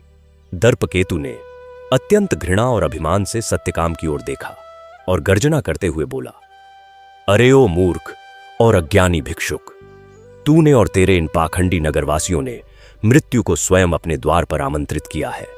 जिस भट्टी की तुम पूजा कर रहे हो, मैं उसे अभी इसी क्षण इसी गदा से चकनाचूर कर दूंगा। पुकार अपने उस न्याय के देवता को, मैं भी तो देखूं कि वह कैसे तेरे इस लोहे के टुकड़े और इस राख को मेरी इस अजेय शक्ति से बचाता है। सत्यकाम ने अपनी वह झाधू एक ओर रखी। उसने अपने वे दोनों दुर्बल हाथ जोधे और अत्यंत शांत, निर्विकार और करुणा से भरे नेत्रों से उस अहंकारी सम्राट की उन क्रोधित आंखों में सीधा देखा। सत्यकाम के मुख पर कोई भय या मृत्यु का संत्रास नहीं था, अपितु एक ऐसी अगाध शांति थी जो साक्षात महाकाल के हृदय में होती है। सत्यकाम ने अत्यंत मधुर, कोमल परंतु ब्रह्मांड की गहराइयों को झकझोर देने वाले स्वर में कहा, हे सम्राट दर्पकेतु, आप जिस शक्ति और जिस लोहे की तलवार पर इतना भयंकर अभिमान कर रहे हैं, क्या आप भूल गए कि उस लोहे को जन्म देने वाली, उसे अस्त्र का आकार देने वाली यही अग्नि और यही भट्टी है। जो अग्नि लोहे को आकार देकर उसे शस्त्र बना सकती है, वह अग्नि उस लोहे को भस्म करके उसे पुनः राख में बदलने की शक्ति भी रखती है। आप इस भट्टी को केवल ईंट और पत्थर समझ रहे हैं, परंतु यह भट्टी कोई भौतिक वस्तु नहीं है। यह तो उन असंख्य मजदूरों, उन ईमानदार कर्मयोगियों के पसीने और उनके आंसुओं का एक ऐसा पवित्र स्मारक है, जिसकी रक्षा साक्षात न्याय के देवता करते हैं। जो भी इस सत्य से टकराएगा, उसका सारा राजसी अहंकार और उसका यह सारा लौह कवच उसी क्षण राख में मिल जाएगा, क्योंकि सत्य को किसी तलवार से नहीं काटा जा सकता। UM शन शणैश्चराय नमः। एक अत्यंत दुर्बल और फटे हाल सेवक के मुख से इतना कठोर, निर्भीक और सत्य से भरा हुआ वेदांत सुनकर सम्राट दर्पकेतु का वह आसुरी अहंकार बुरी तरह तिलमिला उठा। उसका चेहरा लाल हो गया। तेरी यह धृष्टता कि तू मेरी शक्ति को चुनौती दे रहा है। दर्पकेतु चीखा, मैं अभी इसी क्षण तेरे सामने इस पाखंड का अंत करता हूं। दर्पकेतु ने अपनी वह अत्यंत विशाल, भारी और वज्र के समान कठोर लोहे की गदा पूरी शक्ति से हवा में उठाई। उसने अपनी भुजाओं का सारा बल एकत्रित किया और उस गदा को दीनबंधु के उस पवित्र, अत्यंत प्राचीन और राख से सने हुए हथौद्धे और निहाई पर दे मारा, जो उस भट्टी के मध्य स्थापित था। और तभी साक्षात न्याय के देवता, सूर्यपुत्र, कर्मफलदाता शनिदेव का वह अत्यंत भयंकर, प्रलयंकारी और रोंगटे खड्डे हे कर देने वाला महाचमत्कार पुनः इस धराधाम पर घटित हुआ, जिसने भौतिक विज्ञान के सारे नियमों को एक ही क्षण में छिन्न भिन्न कर दिया। जैसे ही दर्पकेतु की वह वज्र के समान कठोर लोहे की गदा उस अत्यंत साधारण से दिखने वाले पुराने हथौद्धे से टकराई, एक ऐसा भयंकर और कानफोद्दू विस्फोट हुआ, मानो आकाश से साक्षात प्रलय का वज्र धरती पर गिर पड़ा हो। धद्धाम! वह भट्टी नहीं टूटी, वह हथौद्धा तनिक भी अपनी जगह से नहीं हिला, अपितु दर्पकेतु की वह अत्यंत शक्तिशाली गदा, जिस पर उसे इतना भयंकर अभिमान था, वह गदा उस पवित्र हथौद्धे से टकराते ही कांच के टुकड़ों की भांति सैकड़ों हिस्सों में टूटकर बिखर गई। लोहे के वे टुकड़े धरती पर ऐसे गिरे मानो किसी ने सूखी मिट्टी के ढेले को फोड़ दिया हो। सम्राट दर्पकेतु की आंखें फटी की फटी रह गईं। उसके हाथों में केवल गदा का एक टूटा हुआ और सड अराम्बा आ यह चुका मुट्ठा शेष रह गया था। उसका मस्तिष्क सुन्न पड़ा अटट कह गया। वह समझ नहीं पा रहा था कि जिस गदा से उसने बड़द्धे बड़द्धे पहाड़ों को तोड़ा था, वह एक साधारण से लोहार के हथौदे से टकराकर मिट्टी की भांति कैसे टूट गई। परंतु शनिदेव का परम न्याय केवल एक गदा तोड़ने तक सीमित नहीं रहता। जहां अहंकार अपनी सारी सीमाएं लांघ जाता है, वहां न्याय का डंडा अत्यंत सूक्ष्म और मनोवैज्ञानिक प्रहार करता है। अचानक उस शांत दोपहर के आकाश में अत्यंत भयंकर काले मेघ उमदुद्ध आए। सूर्य का प्रकाश पूर्णतः ढक गया और एक डरावना अंधकार उस पूरी लौह सेना पर छा गया। वायुमंडल में एक अत्यंत गंभीर, प्रचंड और आत्मा को कंपा देने वाली गर्जना हुई। जय शनिदेव, न्याय देवता की जय। उस गर्जना के साथ ही दर्पकेतु की उस लाखों की संख्या वाली अजेय सेना के साथ एक ऐसा अकल्पनीय चमत्कार हुआ जिसने उन सभी सैनिकों के प्राणों को उनके कंठ में ला दिया। सैनिकों के हाथों में जो अत्यंत तीक्ष्ण और चमचमाती हुई तलवारें, भाले और ढालें थीं, वे सभी अस्त्र शस्त्र अचानक उसी क्षण अत्यंत भयंकर जंग खाने लगे। देखते ही देखते कुछ ही पलों में वह सारी अजेय लौह सेना के वे सारे चमचमाते हुए अस्त्र शस्त्र भुरभुरी, लाल और काली सड्डी ढी हुई मिट्टी और जंग के ढेर में परिवर्तित हो गए। सैनिकों ने जब अपनी तलवारें म्यान से निकालनी चाहीं, तो म्यान से केवल लाल रंग की धूल और जंग का बुरादा नीचे गिरा। उनके शरीरों पर बंधे हुए वे भारी और अजेय लोहे के कवच अचानक एसडी पाहकर पापदह की भांति टूट टूट कर गिरने लगे। जो सेना कुछ क्षण पूर्व संपूर्ण विश्व को रौंदने का दम भर रही थी, वह अब पूर्णतः निहत थी, निर्बल और अपने ही एसडी पाटे हुए लोहे के भार तले दबकर असहाय हो चुकी थी। यह साक्षात उस परम सत्ता का न्याय था जो यह उद्घोष कर रहा था कि जब मनुष्य का अहंकार अपने चरम पर पहुंच जाता है, तो उसकी सबसे बड़ड्डी भौतिक शक्ति भी प्रकृति के एक छोटे से प्रहार के समक्ष जंग खाकर मिट्टी में मिल जाती है। सम्राट दर्पकेतु का वह सारा राजसी और आसुरी अहंकार, उसकी वह अजेयता का मद और उसका वह बाहुबल कांच के महल की भांति भरभराकर गिर पड़े डदा।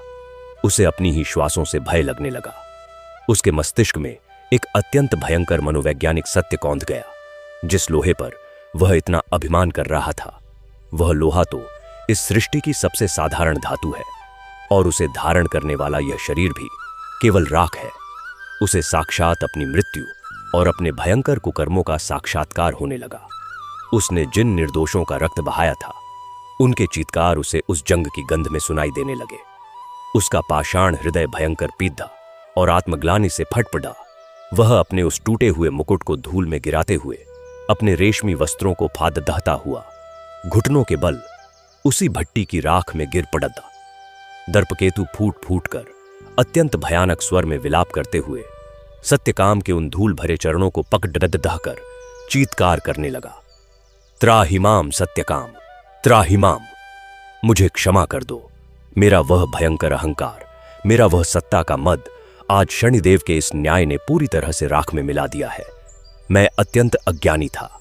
मैं अपनी इस एसडी डटाहने वाली तलवार को ही ब्रह्मांड का विधाता मान बैठा था। आज तुमने और तुम्हारे इस न्याय के देवता ने मुझे सत्य का दर्शन करा दिया। मेरी यह पूरी अजेय सेना आज इस भट्टी की एक मुट्ठी राख के समक्ष मिट्टी हो गई। मुझे इस अहंकार के नरक से मुक्त कर दो। मुझे अपनी शरण में ले लो। यूएम शन शनैश्चराय नमः। जय शनिदेव, न्याय देवता की जय। सत्यकाम के मुख पर तनिक भी प्रतिशोध या विजय का उन्माद नहीं था। उसने अत्यंत वात्सल्य और करुणा से उस सम्राट को उठाया, जो अब एक अनाथ और असहाय बालक के समान विलाप कर रहा था। सत्यकाम ने अपनी झाद्धू से दर्पकेतु के मस्तक पर लगी हुई धूल को अत्यंत प्रेम से साफ किया। हे राजन, सत्यकाम ने अत्यंत कोमल और ज्ञान से भरे स्वर में कहा, शनिदेव कभी किसी की शक्ति या उसके वैभव से द्वेष नहीं करते। वे तो केवल उस अहंकार का नाश करते हैं जो मनुष्य को अंधा कर देता है।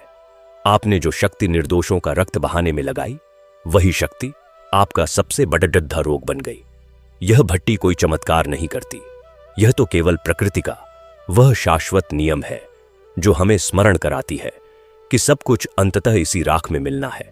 यदि आप वास्तव में प्रायश्चित करना चाहते हैं तो अपनी इस सत्ता को और अपने बचे हुए जीवन को उन दरिद्रों और असहायों की सेवा में लगाइए जिनका आपने तिरस्कार किया है। अपने कर्मों की भट्टी में अपने इस अहंकार को गलाकर सत्य का आभूषण बनाइए। सम्राट दर्पकेतु की आत्मा उसी क्षण पूर्णतः परिवर्तित हो गई। उसने अपनी वह सारी सेना वापस भेज दी और अपना वह विशाल साम्राज्य, अपनी सारी संपत्ति और अपना राजकोष अपनी प्रजा की भलाई, चिकित्सालयों और विद्यालयों के निर्माण के लिए खोल दिया। वह सम्राट जो कल तक अपने स्वर्ण सिंहासन से नीचे पैर नहीं रखता था, वह अब प्रतिदिन एक साधारण मजदूर की भांति उस कर्म तीर्थ में आता और उसी भट्टी की राख को अपने हाथों से बुहारता और वहां आने वाले यात्रियों को अपने हाथों से जल पिलाता। यह गाथा उस कालखंड में एक ऐसा अजेय प्रकाश बन गई जिसने आर्यावर्त के कोने कोने में धर्म और निष्काम कर्म का डंका बजा दिया। लोगों ने जान लिया कि चाहे कोई दरिद्र लोहार हो या कोई चक्रवर्ती सम्राट, शनिदेव के उस पारलौकिक न्यायालय में सभी के कर्मों की परीक्षा एक ही तराजू पर होती है, परंतु सत्य और कर्मयोग की वह अलौकिक यात्रा, वह भट्टी की अग्नि केवल एक अहंकार को भस्म करने के बाद कभी शांत नहीं होती। वह तो एक ऐसी शाश्वत और प्रज्वलित ज्वाला है जो मानव मन की अतल गहराइयों में उतरकर उन सभी विकारों को भस्म करने के लिए निरंतर धधकती रहती है जो आत्मा को उसके मूल स्वरूप से दूर करते हैं। सत्यकाम के शरीर ने भी जब अपनी आयु पूर्ण की और उसने अत्यंत शांति के साथ अपना भौतिक शरीर त्यागा, तो उस भट्टी का दायित्व एक अन्य अत्यंत निस्वार्थ और युवा कर्मयोगी ने अपने कंधों पर ले लिया, जिसका नाम माधव था। माधव का हृदय साक्षात करुणा का सागर था। वह केवल लोहार का कार्य ही नहीं करता था, अपितु उसने उस भट्टी को एक ऐसे ज्ञान तीर्थ में परिवर्तित कर दिया था जहां वह लोगों को उनके मनों के भीतर जमे हुए अदृश्य जंग, ईर्ष्या, लालच, घृणा को साफ करने की शिक्षा देता था। माधव अक्सर कहता था, बाहर के लोहे का जंग तो यह भट्टी साफ कर देती है, परंतु आत्मा के लोहे पर जो ईर्ष्या और लालच का जंग लग गया है, उसे साफ करने के लिए एवं शनैश्चराय नमः के अनवरत जाप और निस्वार्थ सेवा की भट्टी जलानी पडीडृत दाहती है। माधव की इस ख्याति और इस अगाध निष्काम सेवा की चर्चा एक दिन उस युग के एक अत्यंत प्रकांड परंतु भयंकर रूप से अभिमानी तांत्रिक काल भैरव, यह वह तांत्रिक है जिसे अपनी शक्तियों पर भयंकर अहंकार था, के कानों तक पहुंची। काल भैरव काल पर्वत नामक एक अत्यंत डरावने और दुर्गम पर्वत पर निवास करता था। उसने अपने जीवन में अत्यंत भयंकर और वाममार्गी सिद्धियां प्राप्त की थीं। उसका मानना था कि वह अपने मंत्रों और अपनी सिद्धियों से किसी भी देवता को अपने वश में कर सकता है और साक्षात मृत्यु को भी चुनौती दे सकता है। वह साधारण और सीधे सादे मनुष्यों की भक्ति का अत्यंत विभत्स उपहास उद्दाता था और लोगों को अपने माया जाल में फंसाकर उनसे बलि और धन ऐंठता था। जब काल भैरव ने सुना कि एक साधारण सा लोहार जो केवल हथौड़ा चलाता है और जय शनिदेव का जाप करता है, लोग उसे एक महान सिद्ध पुरुष मानकर पूज रहे हैं, तो उसका तांत्रिक अहंकार बुरी तरह तिलमिला उठा। उसे लगा कि यदि ऐसे साधारण कर्मयोगियों की ख्याति बरछ गई तो उसके तंत्र और उसके पाखंड का व्यवसाय पूरी तरह नष्ट हो जाएगा। उसने संकल्प लिया कि वह स्वयं जाकर उस माधव की भट्टी को बुझाएगा और अपने तांत्रिक बल से साक्षात उस भट्टी की अग्नि को जल में परिवर्तित करके पूरे नगरवासियों के समक्ष यह सिद्ध करेगा कि कर्मयोग कुछ नहीं होता, केवल तंत्र और सिद्धियां ही सर्वोच्च हैं। एक अमावस्या की घोर अंधकारमयी और डरावनी रात्रि को काल भैरव अपने खोपडधियों की माला पहने, अपने हाथ में त्रिशूल लिए और अत्यंत डरावने मंत्रों का बुदबुदाहट करता हुआ माधव की उस कार्यशाला के समक्ष आंख दहा हुआ। उस समय माधव अत्यंत तन्मयता से आंखें बंद किए भट्टी के समीप बैठा था और एयुएम शनैश्चराय नमः के नाद में पूर्णतः लीन था। काल भैरव ने अत्यंत भयानक और कर्कश अट्टहास किया जिसने उस रात्रि के सन्नाटे को चीर कर रख दिया। अरे ओ मूर्ख माधव, काल भैरव ने गर्जना करते हुए कहा, तेरा यह पाखंड मैं आज सदा के लिए समाप्त कर दूंगा। तू इन अज्ञानी लोगों को कर्म और न्याय के नाम पर भ्रमित कर रहा है। तू सोचता है कि तेरा यह पसीना और तेरी यह अग्नि मेरे इन प्रलयंकारी मंत्रों के समक्ष टिक सकेगी?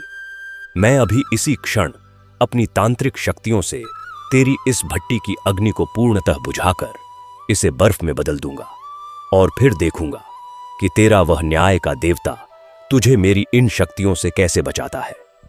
माधव ने अपने नेत्र अत्यंत शांति और निर्विकार भाव से खोले। उसके मुख पर कोई भय या क्रोध का लेश भी नहीं था। उसने अत्यंत करुणा से उस पाखंडी तांत्रिक की ओर देखा और अत्यंत कोमल स्वर में कहा, हे अज्ञानी भाई, तुम इन शक्तियों और इन सिद्धियों के अहंकार में उस परम सत्य को भूल गए हो जो इस ब्रह्मांड का संचालन कर रहा है। तुम्हारी ये सिद्धियां किसी का हित नहीं कर सकती, ये केवल भय उत्पन्न कर सकती हैं, और जहां भय है वहां ईश्वर का वास नहीं हो सकता। यह अग्नि जो मेरे समक्ष जल रही है, यह केवल लकडिदद्धि और कोयले की अग्नि नहीं है, यह तो उन करोड़ों ईमानदार श्वासों की ज्वाला है जो न्याय के देवता शनिदेव के प्रेम में स्पंदित हो रही हैं। यदि तुम्हारी सिद्धियों में सत्य का एक कण भी है तो तुम प्रयास करके देख लो, परंतु स्मरण रखना, जब सत्य और अहंकार का टकराव होता है तो अहंकार की राख भी शेष नहीं बचती। न्याय देवता की जय। काल भैरव का क्रोध भड्ढक भड्ढक उठा। उसने अपनी आंखें बंद कीं और अपने सबसे भयंकर विनाशकारी और आसुरी जल मंत्रों का तीव्र गति से उच्चारण करना आरंभ किया। उसने अपने त्रिशूल से माधव की भट्टी की ओर एक अत्यंत तीव्र और काली ऊर्जा का प्रहार किया, जिसका उद्देश्य उस भट्टी की अग्नि को सदा सदा के लिए शांत करना था। परंतु उसी क्षण उस छोटी सी कुटिया के भीतर वह परम अलौकिक, ब्रह्मांडीय और रोंगटे खड़दहे कर देने वाला महाचमत्कार पुनः घटित हुआ, जिसने सिद्ध कर दिया कि निष्काम कर्म के समक्ष संसार की सारी सिद्धियां अत्यंत तुच्छ और बलहीन है।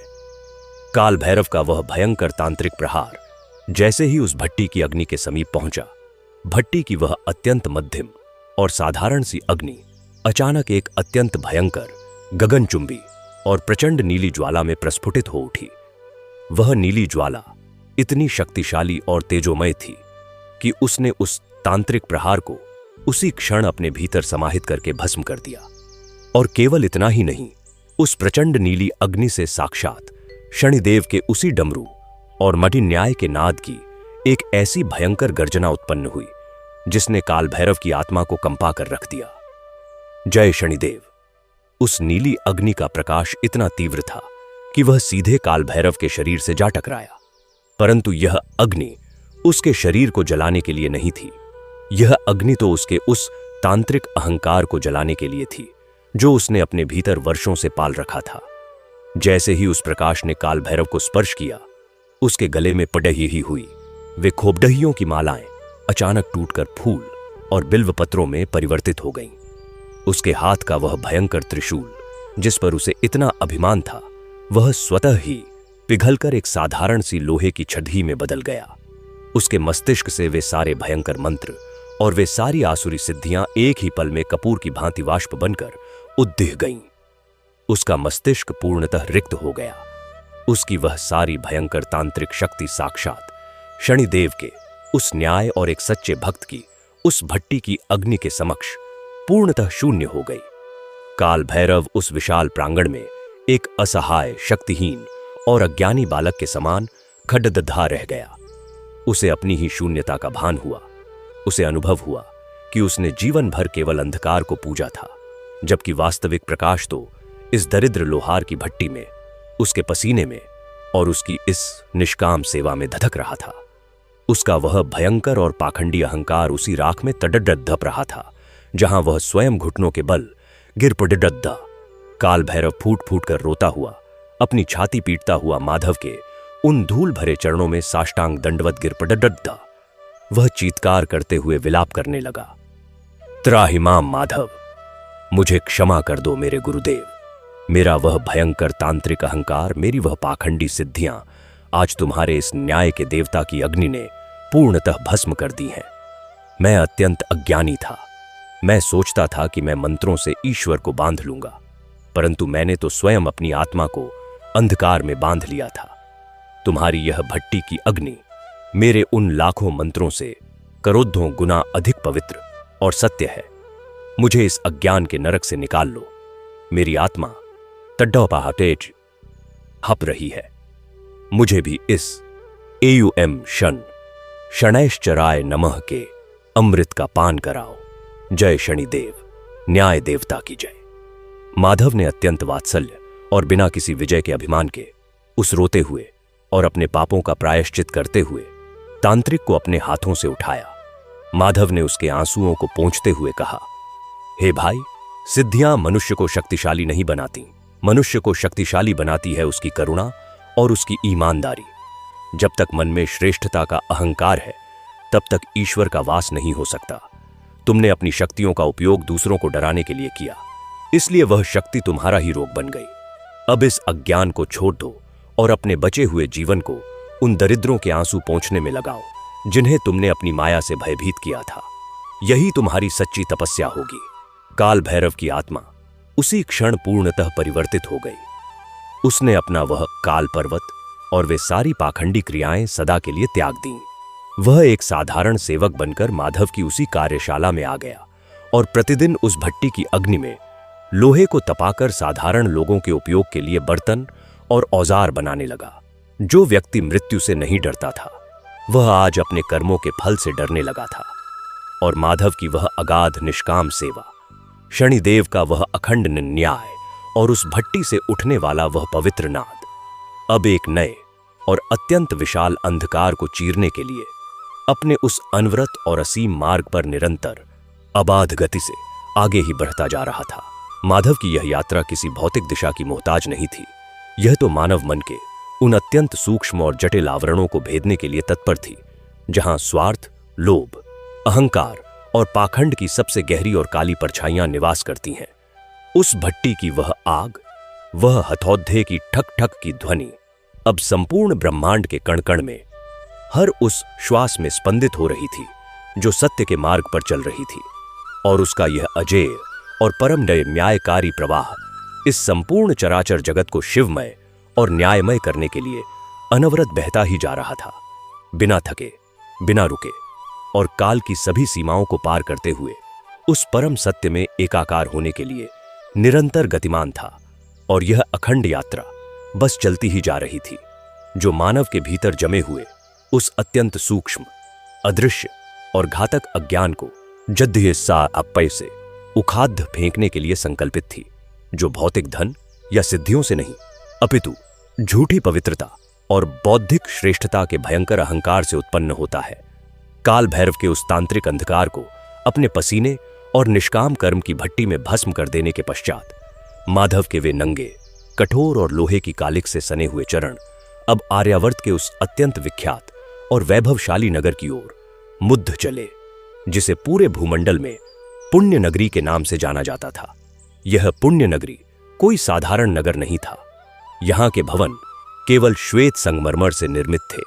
यहां के मार्ग नित्य सुगंधित जल से धोए जाते थे और यहां निवास करने वाले लोग केवल श्वेत रेशमी वस्त्र ही धारण करते थे। इस नगरी का सबसे बड़ा और कठोर नियम शारीरिक शुद्धता था। यहां श्रम करने वाले मजदूरों, मिट्टी में काम करने वाले कृषकों और विशेष रूप से आग और लोहे के बीच काम करने वाले लोहारों का प्रवेश पूर्णतः वर्जित था। यहां के निवासियों का यह अत्यंत भयंकर और अज्ञानी विश्वास था कि पसीना, कालिक और शारीरिक श्रम मनुष्य को अशुद्ध और मलिन बना देते हैं और साक्षात ईश्वर केवल उन्हीं लोगों पर अपनी कृपा दृष्टि डालते हैं जिनके वस्त्र बेदाग हों और जो दिन रात केवल चंदन लगाकर मंत्रों का वाचन करते हों। इस झूठी पवित्रता और बौद्धिक श्रेष्ठता के साम्राज्य का अधिपति और प्रधान आचार्य शुचिंद्र था। आचार्य शुचिंद्र को अपने निर्मल शरीर, अपने शास्त्रों के ज्ञान और अपने कठोर कर्मकांडों पर इतना विभत्स और गगनचुंबी अहंकार था कि वह किसी भी पसीने से सने हुए साधारण मनुष्य की परछाई को भी अपने लिए भयंकर अपवित्र मानता था। वह दिन में 5 बार पवित्र नदियों के जल से स्नान करता था और धरती पर नंगे पैर इसलिए नहीं चलता था ताकि भूमि की धूल उसके पवित्र चरणों को स्पर्श न कर ले। शुचिंद्र का यह दृढ़ मत था कि होट न्याय के देवता शनिदेव और संपूर्ण ईश्वरीय सत्ता केवल उन अत्यंत शुद्ध और सुगंधित यज्ञ कुंडों में ही निवास करती है, जहां वह आहुति देता है, न कि किसी मलिन और दरिद्र लोहार की कोयले से धधकती हुई भट्टी में। ज्येष्ठ मास की अत्यंत प्रखर, तप्त और झुलसा देने वाली दोपहरी में, जब सूर्य आसमान से साक्षात अग्नि की वर्षा कर रहा था, माधव अपनी पीठ पर अपने उन अत्यंत भारी और पुराने लोहे के औजारों का गट्ठर लादे अपना वह पावन हथौद्धा थामे उस पुण्य नगरी के मुख्य और श्वेत संगमरमर से जद्दे द्वार पर आ पहुंचा। कई दिनों की निरंतर और कठोर यात्रा के कारण माधव का शरीर पसीने से लथपथ था। उसके वस्त्रों पर भट्टी की वह काली राख और कोयले के दाग स्पष्ट दिखाई दे रहे थे, परंतु उसके होठों पर तो वही परम शीतल, अमृतमयी और अजेय गूंज थी। एयुएम शन शनैश्चराय नमः, न्याय देवता की जय।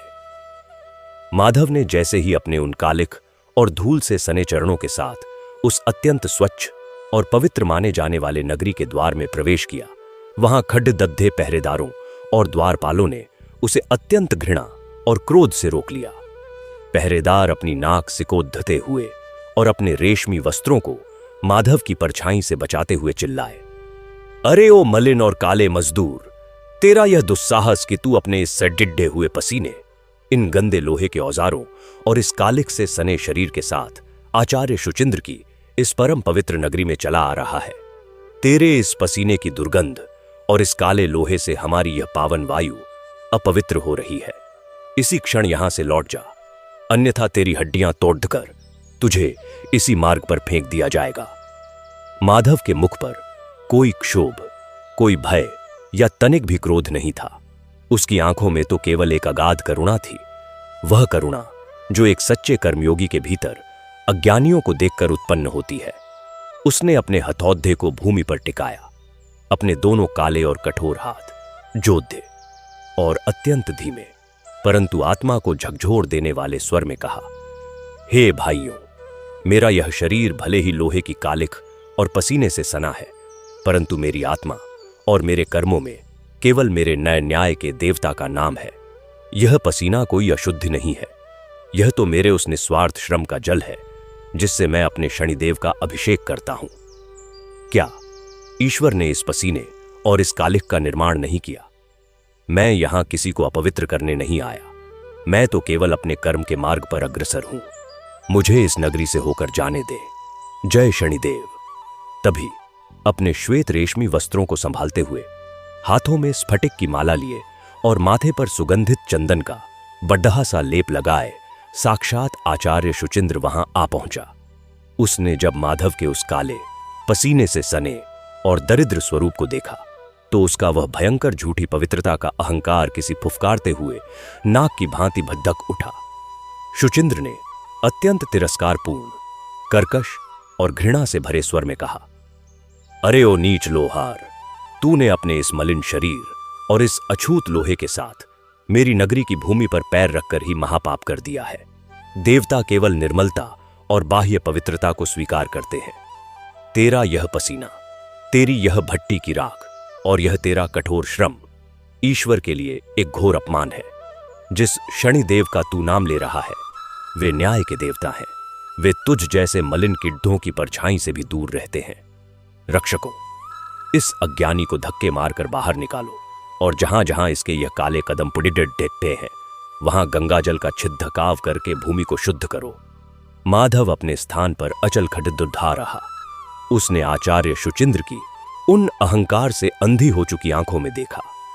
माधव ने अत्यंत गंभीर, वात्सल्यपूर्ण और उस नगरी के कृत्रिम सन्नाटे को चीर देने वाले स्वर में कहा, हे आचार्य, आप इस शरीर की कालिख और इस लोहे की राख को अपवित्र मान रहे हैं, परंतु क्या आपने कभी अपने भीतर झांक कर देखा है?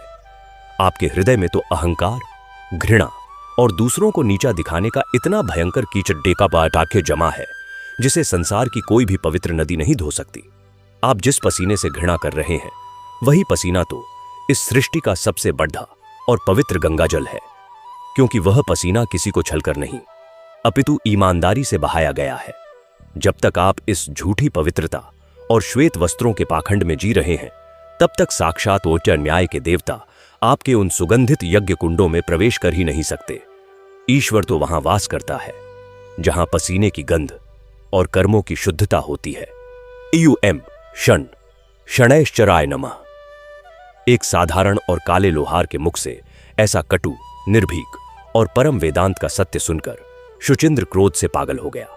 उसका पूरा शरीर कांपने लगा। उसने चिल्लाकर कहा, तेरी यह धृष्टता, तू मुझे पवित्रता का ज्ञान देगा? मैं इसी क्षण तुझे भस्म कर सकता हूं। रक्षकों, इसके इन अशुद्ध लोहे के औजारों को तोड़ कर नदी में फेंक दो और इसे मृत्युदंड दो। जैसे ही सैनिकों ने अपनी तलवारें निकाली और माधव के उस पवित्र हथौदे को तोड़ने के लिए आगे बढ़े, साक्षात न्याय के देवता शनिदेव की आज्ञा पाकर प्रकृति ने अपना अत्यंत भयंकर और प्रलयंकारी रूप धारण कर लिया। उसी क्षण पुण्य नगरी के ठीक मध्य में स्थित उस अत्यंत विशाल, गगनचुंबी और स्वर्ण कलशों से सुसज्जित मुख्य मंदिर, जिस पर शुचिंद्र को सबसे अधिक अभिमान था, वहां से एक अत्यंत भयंकर, कानफोद्दू और धरती को कंपा देने वाली ध्वनि उत्पन्न हुई। धद्दाम!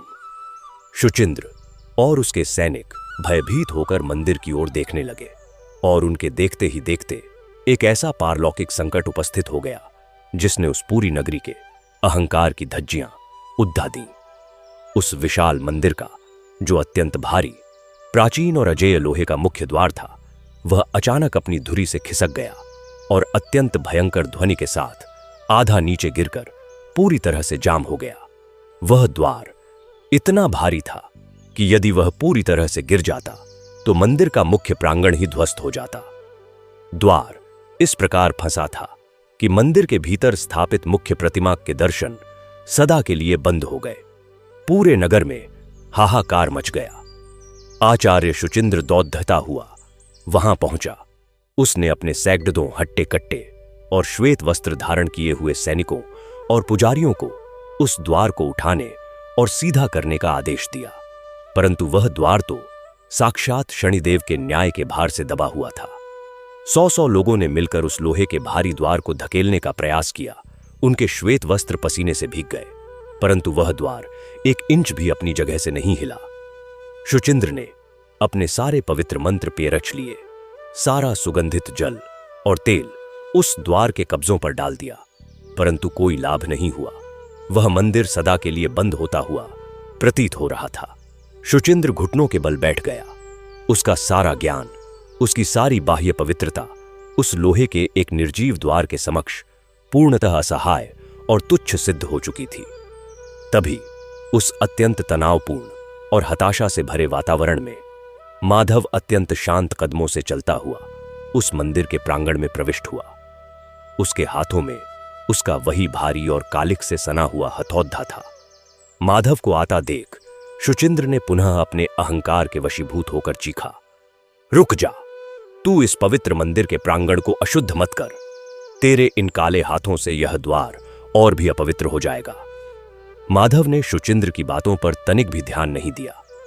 वह साक्षात एक अजेय कर्मयोगी की भांति उस अत्यंत भारी और जाम हो चुके लोहे के द्वार के समीप पहुंचा। उसने देखा कि द्वार का मुख्य कब्जा, हिंज, अपने स्थान से मुद्ध गया है और उसे सीधा करने के लिए एक अत्यंत सटीक, शक्तिशाली और निस्वार्थ प्रहार की आवश्यकता है। माधव ने अपनी आंखें बंद कीं। उसने अपने भीतर साक्षात उस न्याय के देवता का स्मरण किया जिसने उसे यह कर्मयोग सौंपा था। उसने अपना वह भारी हथौड़ा हवा में उठाया और अपने हृदय की अतल गहराइयों से उस गगनभेदी महामंत्र का उच्चारण किया। AUM क्षण, क्षणैश्चराय नमः, न्याय देवता की जय। और एक ही प्रहार माधव ने उस मुद्दे हुए लोहे के कब्जे पर अपने हथौड़े से अत्यंत सटीक और प्रलयंकारी प्रहार किया। ठक! वह प्रहार कोई साधारण प्रहार नहीं था।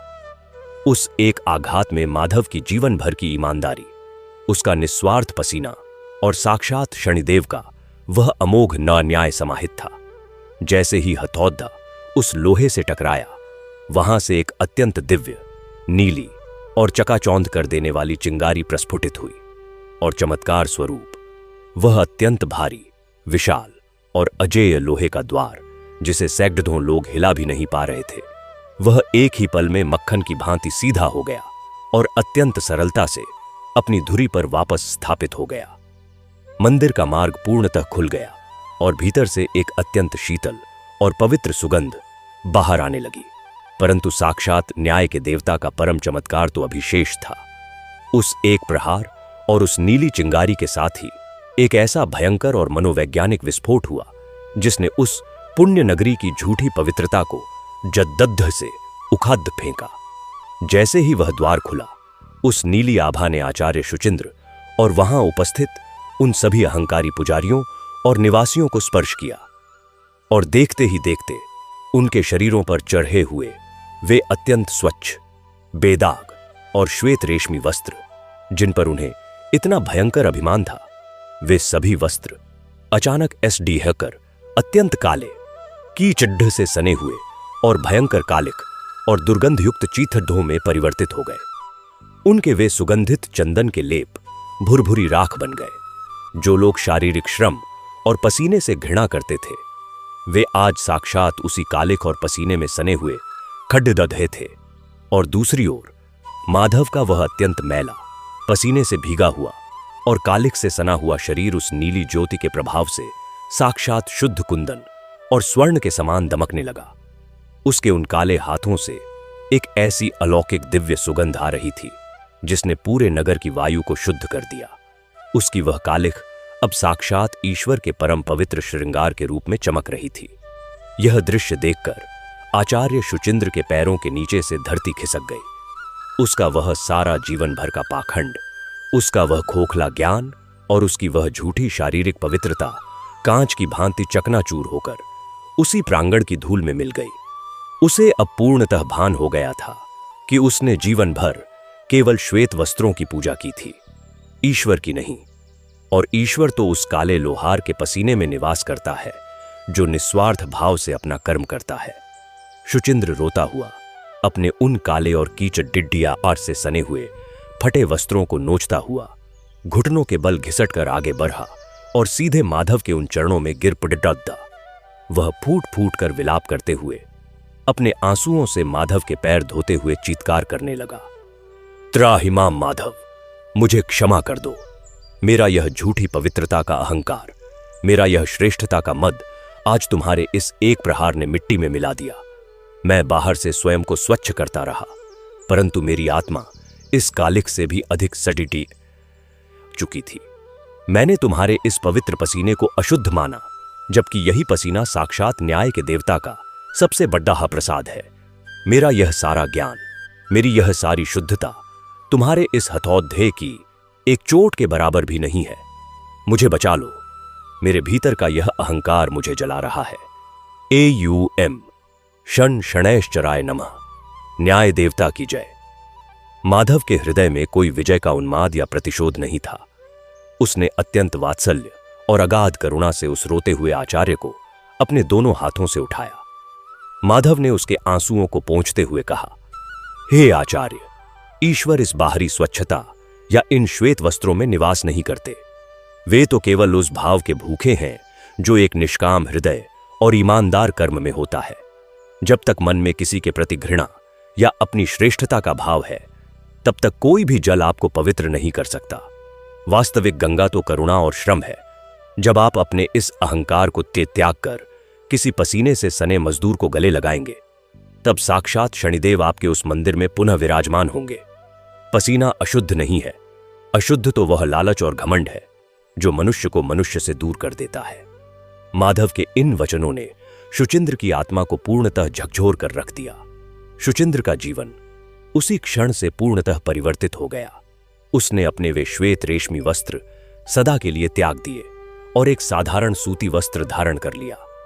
उसने उस पुण्य नगरी के सभी कठोर और अमानवीय नियम तोड़ दिए और उस नगरी के द्वार हर दरिद्र, हर मजदूर और हर असहाय लोहार के लिए खोल दिए। शुचिंद्र स्वयं अब उस नगरी में आने वाले हर थके हारे मजदूर के चरण धोता और उनका पसीना पोंछकर उसमें साक्षात ईश्वर के दर्शन करता। और माधव की वह अलौकिक यात्रा, उसका वह पवित्र हथौदा और उसकी वह निस्वार्थ कर्म की भट्टी बिना किसी विश्राम के, बिना थके, एक नए और अत्यंत विशाल अंधकार को मिटाने के लिए अपने अगले अनंत मार्ग पर निरंतर अबाध गति से आगे बढ़ती जा रही थी। उसकी यह यात्रा अब किसी एक नगर या राज्य तक सीमित नहीं थी। यह तो मानव मन की उन अतल गहराइयों में उतर रही थी जहां अहंकार ने अपनी सबसे मजबूत और भयंकर जद्दें जमा रखी थीं। माधव के वे नंगे और धूल धूसरित पग अब आर्यावर्त के उस अत्यंत घने, भयावह और रहस्यमयी अरण्य की ओर बरक रहे थे जिसे मायावन कहा जाता था।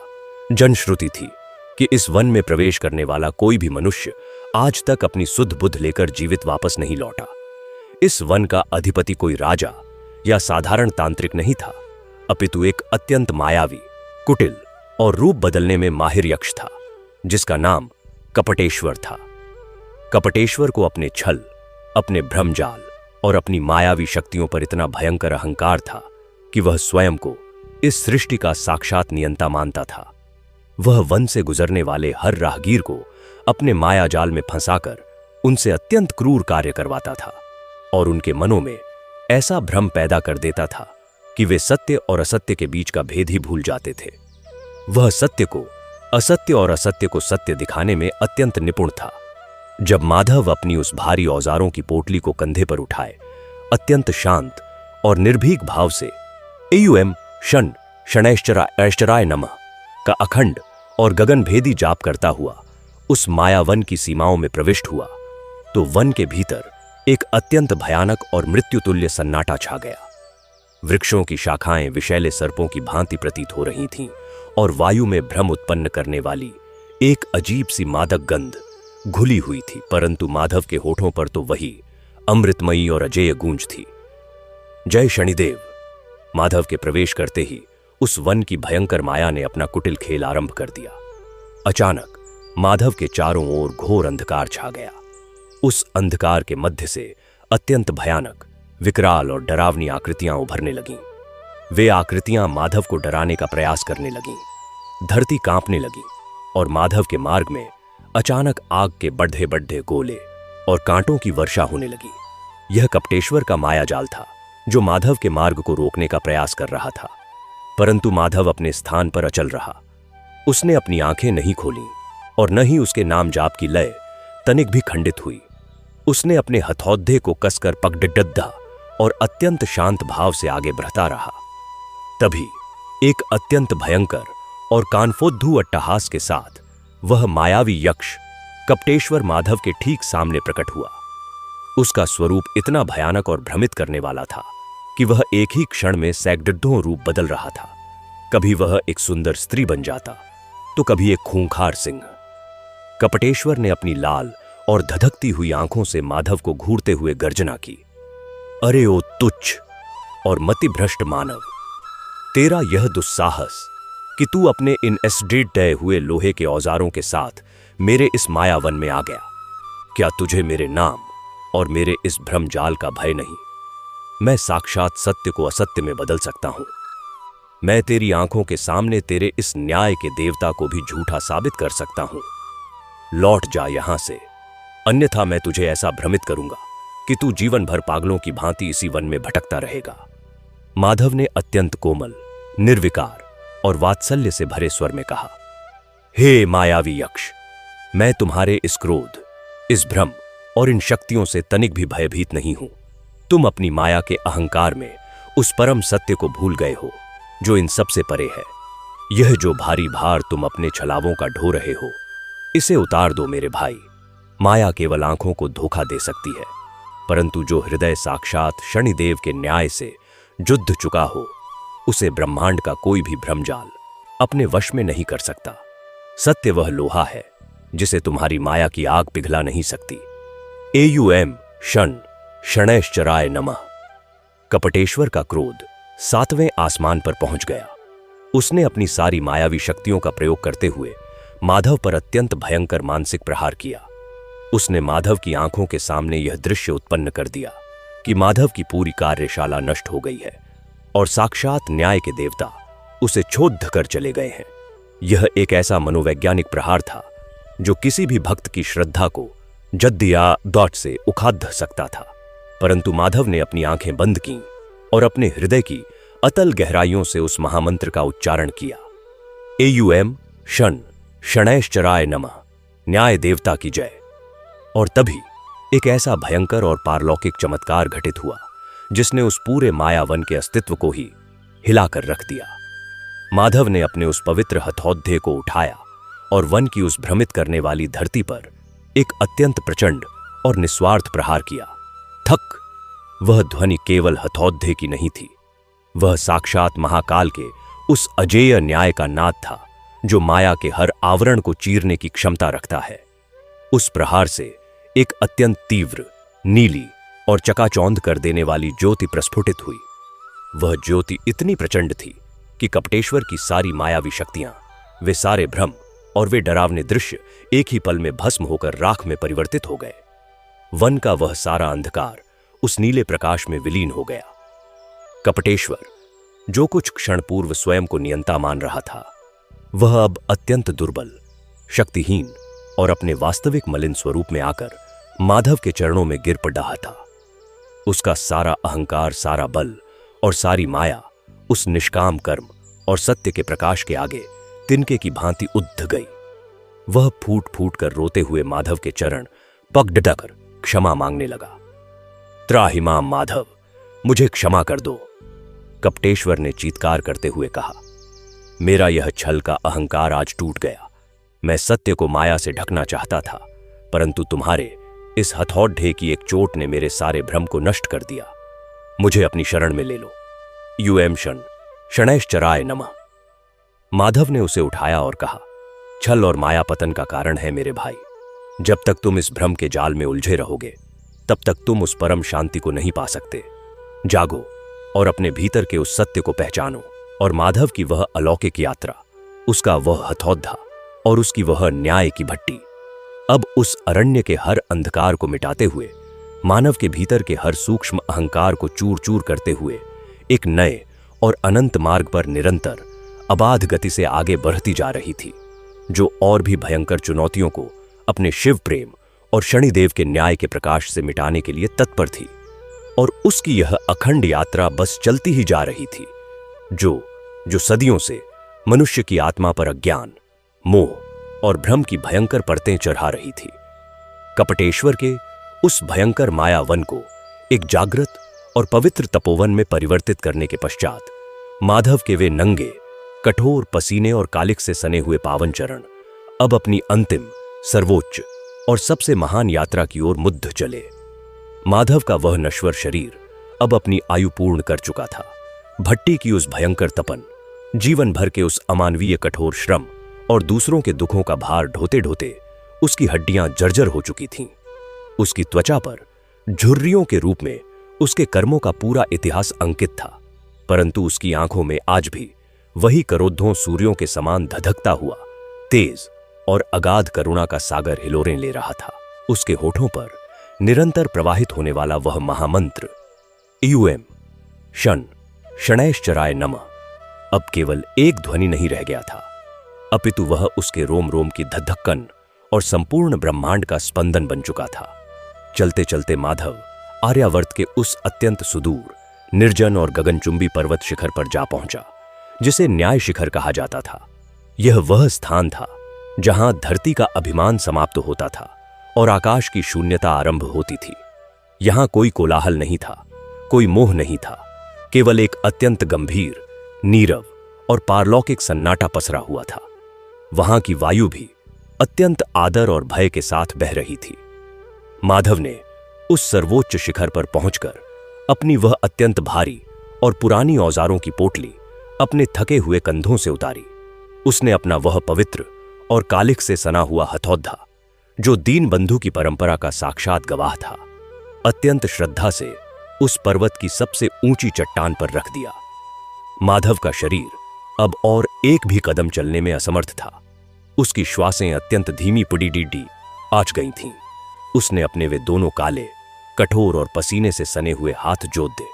उसने अपने नेत्र बंद किए और अपने उस जीवन भर के निष्काम कर्मयोग, अपनी भट्टी की उस तपन और अपने पसीने की अंतिम बूंद को साक्षात न्याय के देवता के श्री चरणों में मानसिक रूप से अर्पित कर दिया। माधव के होठों से एक अत्यंत गहरा, शांत, तृप्त और ब्रह्मांड की अतल गहराइयों को बेद देने वाला नाद प्रस्फुटित हुआ। हे मेरे स्वामी, हे न्याय के साक्षात देवता, इस दरिद्र और तुच्छ लोहार की यात्रा अब पूर्ण हुई। मैंने अपने पसीने की एक एक बूंद से आपके न्याय और आपकी करुणा का यह लोहा ग्रहणे का प्रयास किया। मैंने उस भट्टी में केवल कोयला नहीं, अपितु मनुष्यों के अहंकार और अज्ञान को भस्म किया है। मेरे इस जीर्ण शरीर में अब तनिक भी शक्ति शेष नहीं है। अब मेरे इस हथौद्देव को विराम दें प्रभु। मुझे अपनी उस परम शांति में विलीन कर ले। एयुएम शन शनैश्चराय नमः। जय शनिदेव, न्याय देवता की जय। जैसे ही माधव ने अपना मस्तक उस कठोर चट्टान पर रखा, संपूर्ण ब्रह्मांड की गति मानो एक क्षण के लिए ठहर गई। हवाओं का चलना रुक गया, नदियों का प्रवाह शांत हो गया और स्वर्ग से देवताओं ने अपने नेत्र उस न्याय शिखर की ओर केंद्रित कर लिए। और तभी उस परम एकांत और नीरव शिखर पर एक ऐसा अत्यंत भयंकर, अलौकिक और रोंगटे खड़े कर देने वाला महाचमत्कार घटित हुआ, जिसके तेज से 10 दिशाएं आलोकित हो उठीं। आकाश के वे सारे मेघ स्वतः ही छंट गए और अंतरिक्ष के ठीक मध्य से एक अत्यंत चकाचौंध कर देने वाली, असीम और परम शीतल नीली ज्योति प्रकट हुई। वह प्रकाश इतना प्रचंड और ब्रह्मांडीय था कि उसकी आभा के समक्ष सूर्य का प्रकाश भी एक छोटे से दीपक के समान मलिन लगने लगा। उस परम नीली ज्योति के मध्य से साक्षात कर्मफलदाता, दंडाधिकारी, सूर्यपुत्र शनिदेव अपने अत्यंत भव्य, अलौकिक, करुणावतार और पूर्ण स्वरूप में प्रकट हुए। उनके मस्तक पर न्याय का मुकुट सुशोभित था। उनके अंग अंग से नीलमणि की परम पावन कांति फूट रही थी और उनके नेत्रों में माधव के लिए एक ऐसा अगाध वात्सल्य और प्रेमाश्रु छलक रहा था जो केवल एक पिता की आंखों में अपने सबसे प्रिय पुत्र के लिए होता है। पूरा नभमंडल और वह पर्वत शिखर साक्षात शंखनाद और एयुएम शन शनैश्चराय नमः की गगनभेदी गूंज से स्पंदित होने लगा। शनिदेव ने अत्यंत कोमल, मधुर और ब्रह्मांड को कृतार्थ कर देने वाले स्वर में पुकारा, माधव, मेरे प्रिय माधव, उठो मेरे लाल। माधव ने अपने कांपते हुए नेत्र खोले और साक्षात अपने आराध्य, अपने मोए न्याय के देवता को अपने सम्मुख खद्दहा देखकर उसका हृदय परमानंद से विदीर्ण हो गया। वह भाव विभोर होकर फूट फूट कर रोने लगा। शनिदेव ने आगे बढ़कर अपने उन परम पवित्र और अलौकिक हाथों से माधव के उस पसीने और कालिख से सने हुए शरीर को उठा लिया और उसे अपने वक्षस्थल से लगा लिया। हे माधव, शनिदेव की अमृतमयी वाणी गूंजी, तुम्हारे और दीनबंधु के इस पसीने ने आज मेरे हृदय को जीत लिया है। तुमने यह सिद्ध कर दिया कि संसार की कोई भी तांत्रिक सिद्धि, कोई भी राजसी सत्ता, कोई भी दिखावे का अनुष्ठान और कोई भी स्वर्ण का भंडार मेरे न्याय के तराजू में उस एक बूंद पसीने के बराबर भी नहीं है जो किसी दरिद्र की सहायता के लिए निस्वार्थ भाव से बहाया गया हो। तुमने अपनी उस भट्टी में लोहे को नहीं, अपितु मानव जाति की चेतना को तपाकर शुद्ध किया है। तुम्हारी यह कालिख मुझे ब्रह्मांड के सबसे बहुमूल्य चंदन से भी अधिक प्रिय है। अब तुम्हारे विश्राम का समय आ गया है मेरे कर्मयोगी। इतना कहते ही शनिदेव ने अपना अभय हस्त माधव के मस्तक पर रखा और उसी क्षण वह रोंगटे खड़े कर देने वाला अंतिम दृश्य उपस्थित हुआ। माधव का वह क्षीण, वृद्ध और दरिद्रता से भरा हुआ भौतिक शरीर एक अत्यंत दिव्य, नीली और प्रकाशवान ऊर्जा में परिवर्तित हो गया। वह ऊर्जा किसी प्रज्वलित अग्नि की अत्यंत शुद्ध लौ के समान उठी और साक्षात शनिदेव के उस विशाल और परम पवित्र हृदय में सदा सदा के लिए विलीन हो गई। माधव का कोई भौतिक अंश उस धरती पर शेष नहीं रहा। वहां न कोई दरिद्रता बची, न कोई थकान और न ही कोई पिडता, परंतु माधव का वह अत्यंत पुराना, कालिख से सना हुआ हथौद्धा जो उस चट्टान पर रखा हुआ था, वह साक्षात शनिदेव की दृष्टि पोड़ दाते ही एक अत्यंत भव्य, नीले और अजेय ज्योतिर्लिंग में परिवर्तित हो गया। उस ज्योतिर्लिंग से निरंतर जय शनिदेव और एयुएम शन शनैश्चराय नमः का वह अखंड नाद गूंजने लगा, जो आने वाले अनंत युगों तक भटकी हुई मानवता को सत्य और कर्म का मार्ग दिखाता रहेगा। यह महागाथा युगों युगों तक इस परम सत्य का उद्घोष करती रहेगी कि आने न्याय के देवता शनिदेव कभी किसी से भयभीत होने के लिए नहीं है। वे क्रूर नहीं है, वे तो साक्षात करुणा के सागर हैं। वे केवल उन्हीं का अहंकार भस्म करते हैं जो बेईमानी, और छल के लोहे पर अपनी सत्ता खरीदारी करते हैं। परंतु जो मनुष्य दीनबंधु और माधव की भांति अपने कर्मों की भट्टी में अपनी ईमानदारी का पसीना बहाता है, साक्षात शनिदेव उसके उस पसीने को ब्रह्मांड के सबसे शुद्ध स्वर्ण में बदल देते हैं और स्वयं उसके सारथी बन जाते हैं। कर्म ही सर्वोच्च धर्म है और ईमानदारी ही साक्षात ईश्वर की सबसे बड़दत्ती वंदना है। जब तक इस चराचर जगत में एक भी भट्टी निस्वार्थ कर्म के लिए जल रही है, तब तक शनिदेव का वह परम न्याय और उनकी वह असीम कृपा इस धरती की रक्षा करती रहेगी। प्रिय श्रोताओं, यदि दरिद्र लोहार दीनबंधु और माधव की इस अगाध निष्काम सेवा, उनके कठोर पसीने और साक्षात न्याय के देवता शनिदेव के इस अलौकिक रोंगटे खडेठे कर देने वाले और परम न्यायकारी प्रसंग ने आपके हृदय की अतल गहराइयों को छुआ है और आप सत्य, कर्मयोग तथा भक्ति के ऐसे ही अत्यंत मनोवैज्ञानिक और आत्मा को झकझोर देने वाले अविरल प्रवाह से निरंतर जुद्धे रहना चाहते हैं, तो कृपया हमारे भक्ति स्टेशन चैनल की सदस्यता अवश्य ग्रहण करें। टिप्पणी, कमेंट में पूर्ण श्रद्धा, निष्काम भाव और सत्य के प्रति अपने संकल्प के साथ AUM शनैश्चराय नमः, जय शनिदेव या न्याय देवता की जय लिखकर साक्षात कर्मफल दाता के श्री चरणों में अपनी पुनीत उपस्थिति अवश्य दर्ज कराएं। सूर्यपुत्र शनिदेव आपके जीवन के हर प्रकार के अज्ञान, बेईमानी और अहंकार के अंधकार को नष्ट कर आपको पूर्ण शांति, सत्य का मार्ग और अपनी अनन्य कृपा प्रदान करें। AUM शनैश्चराय नमः, जय शनिदेव, न्याय देवता की जय।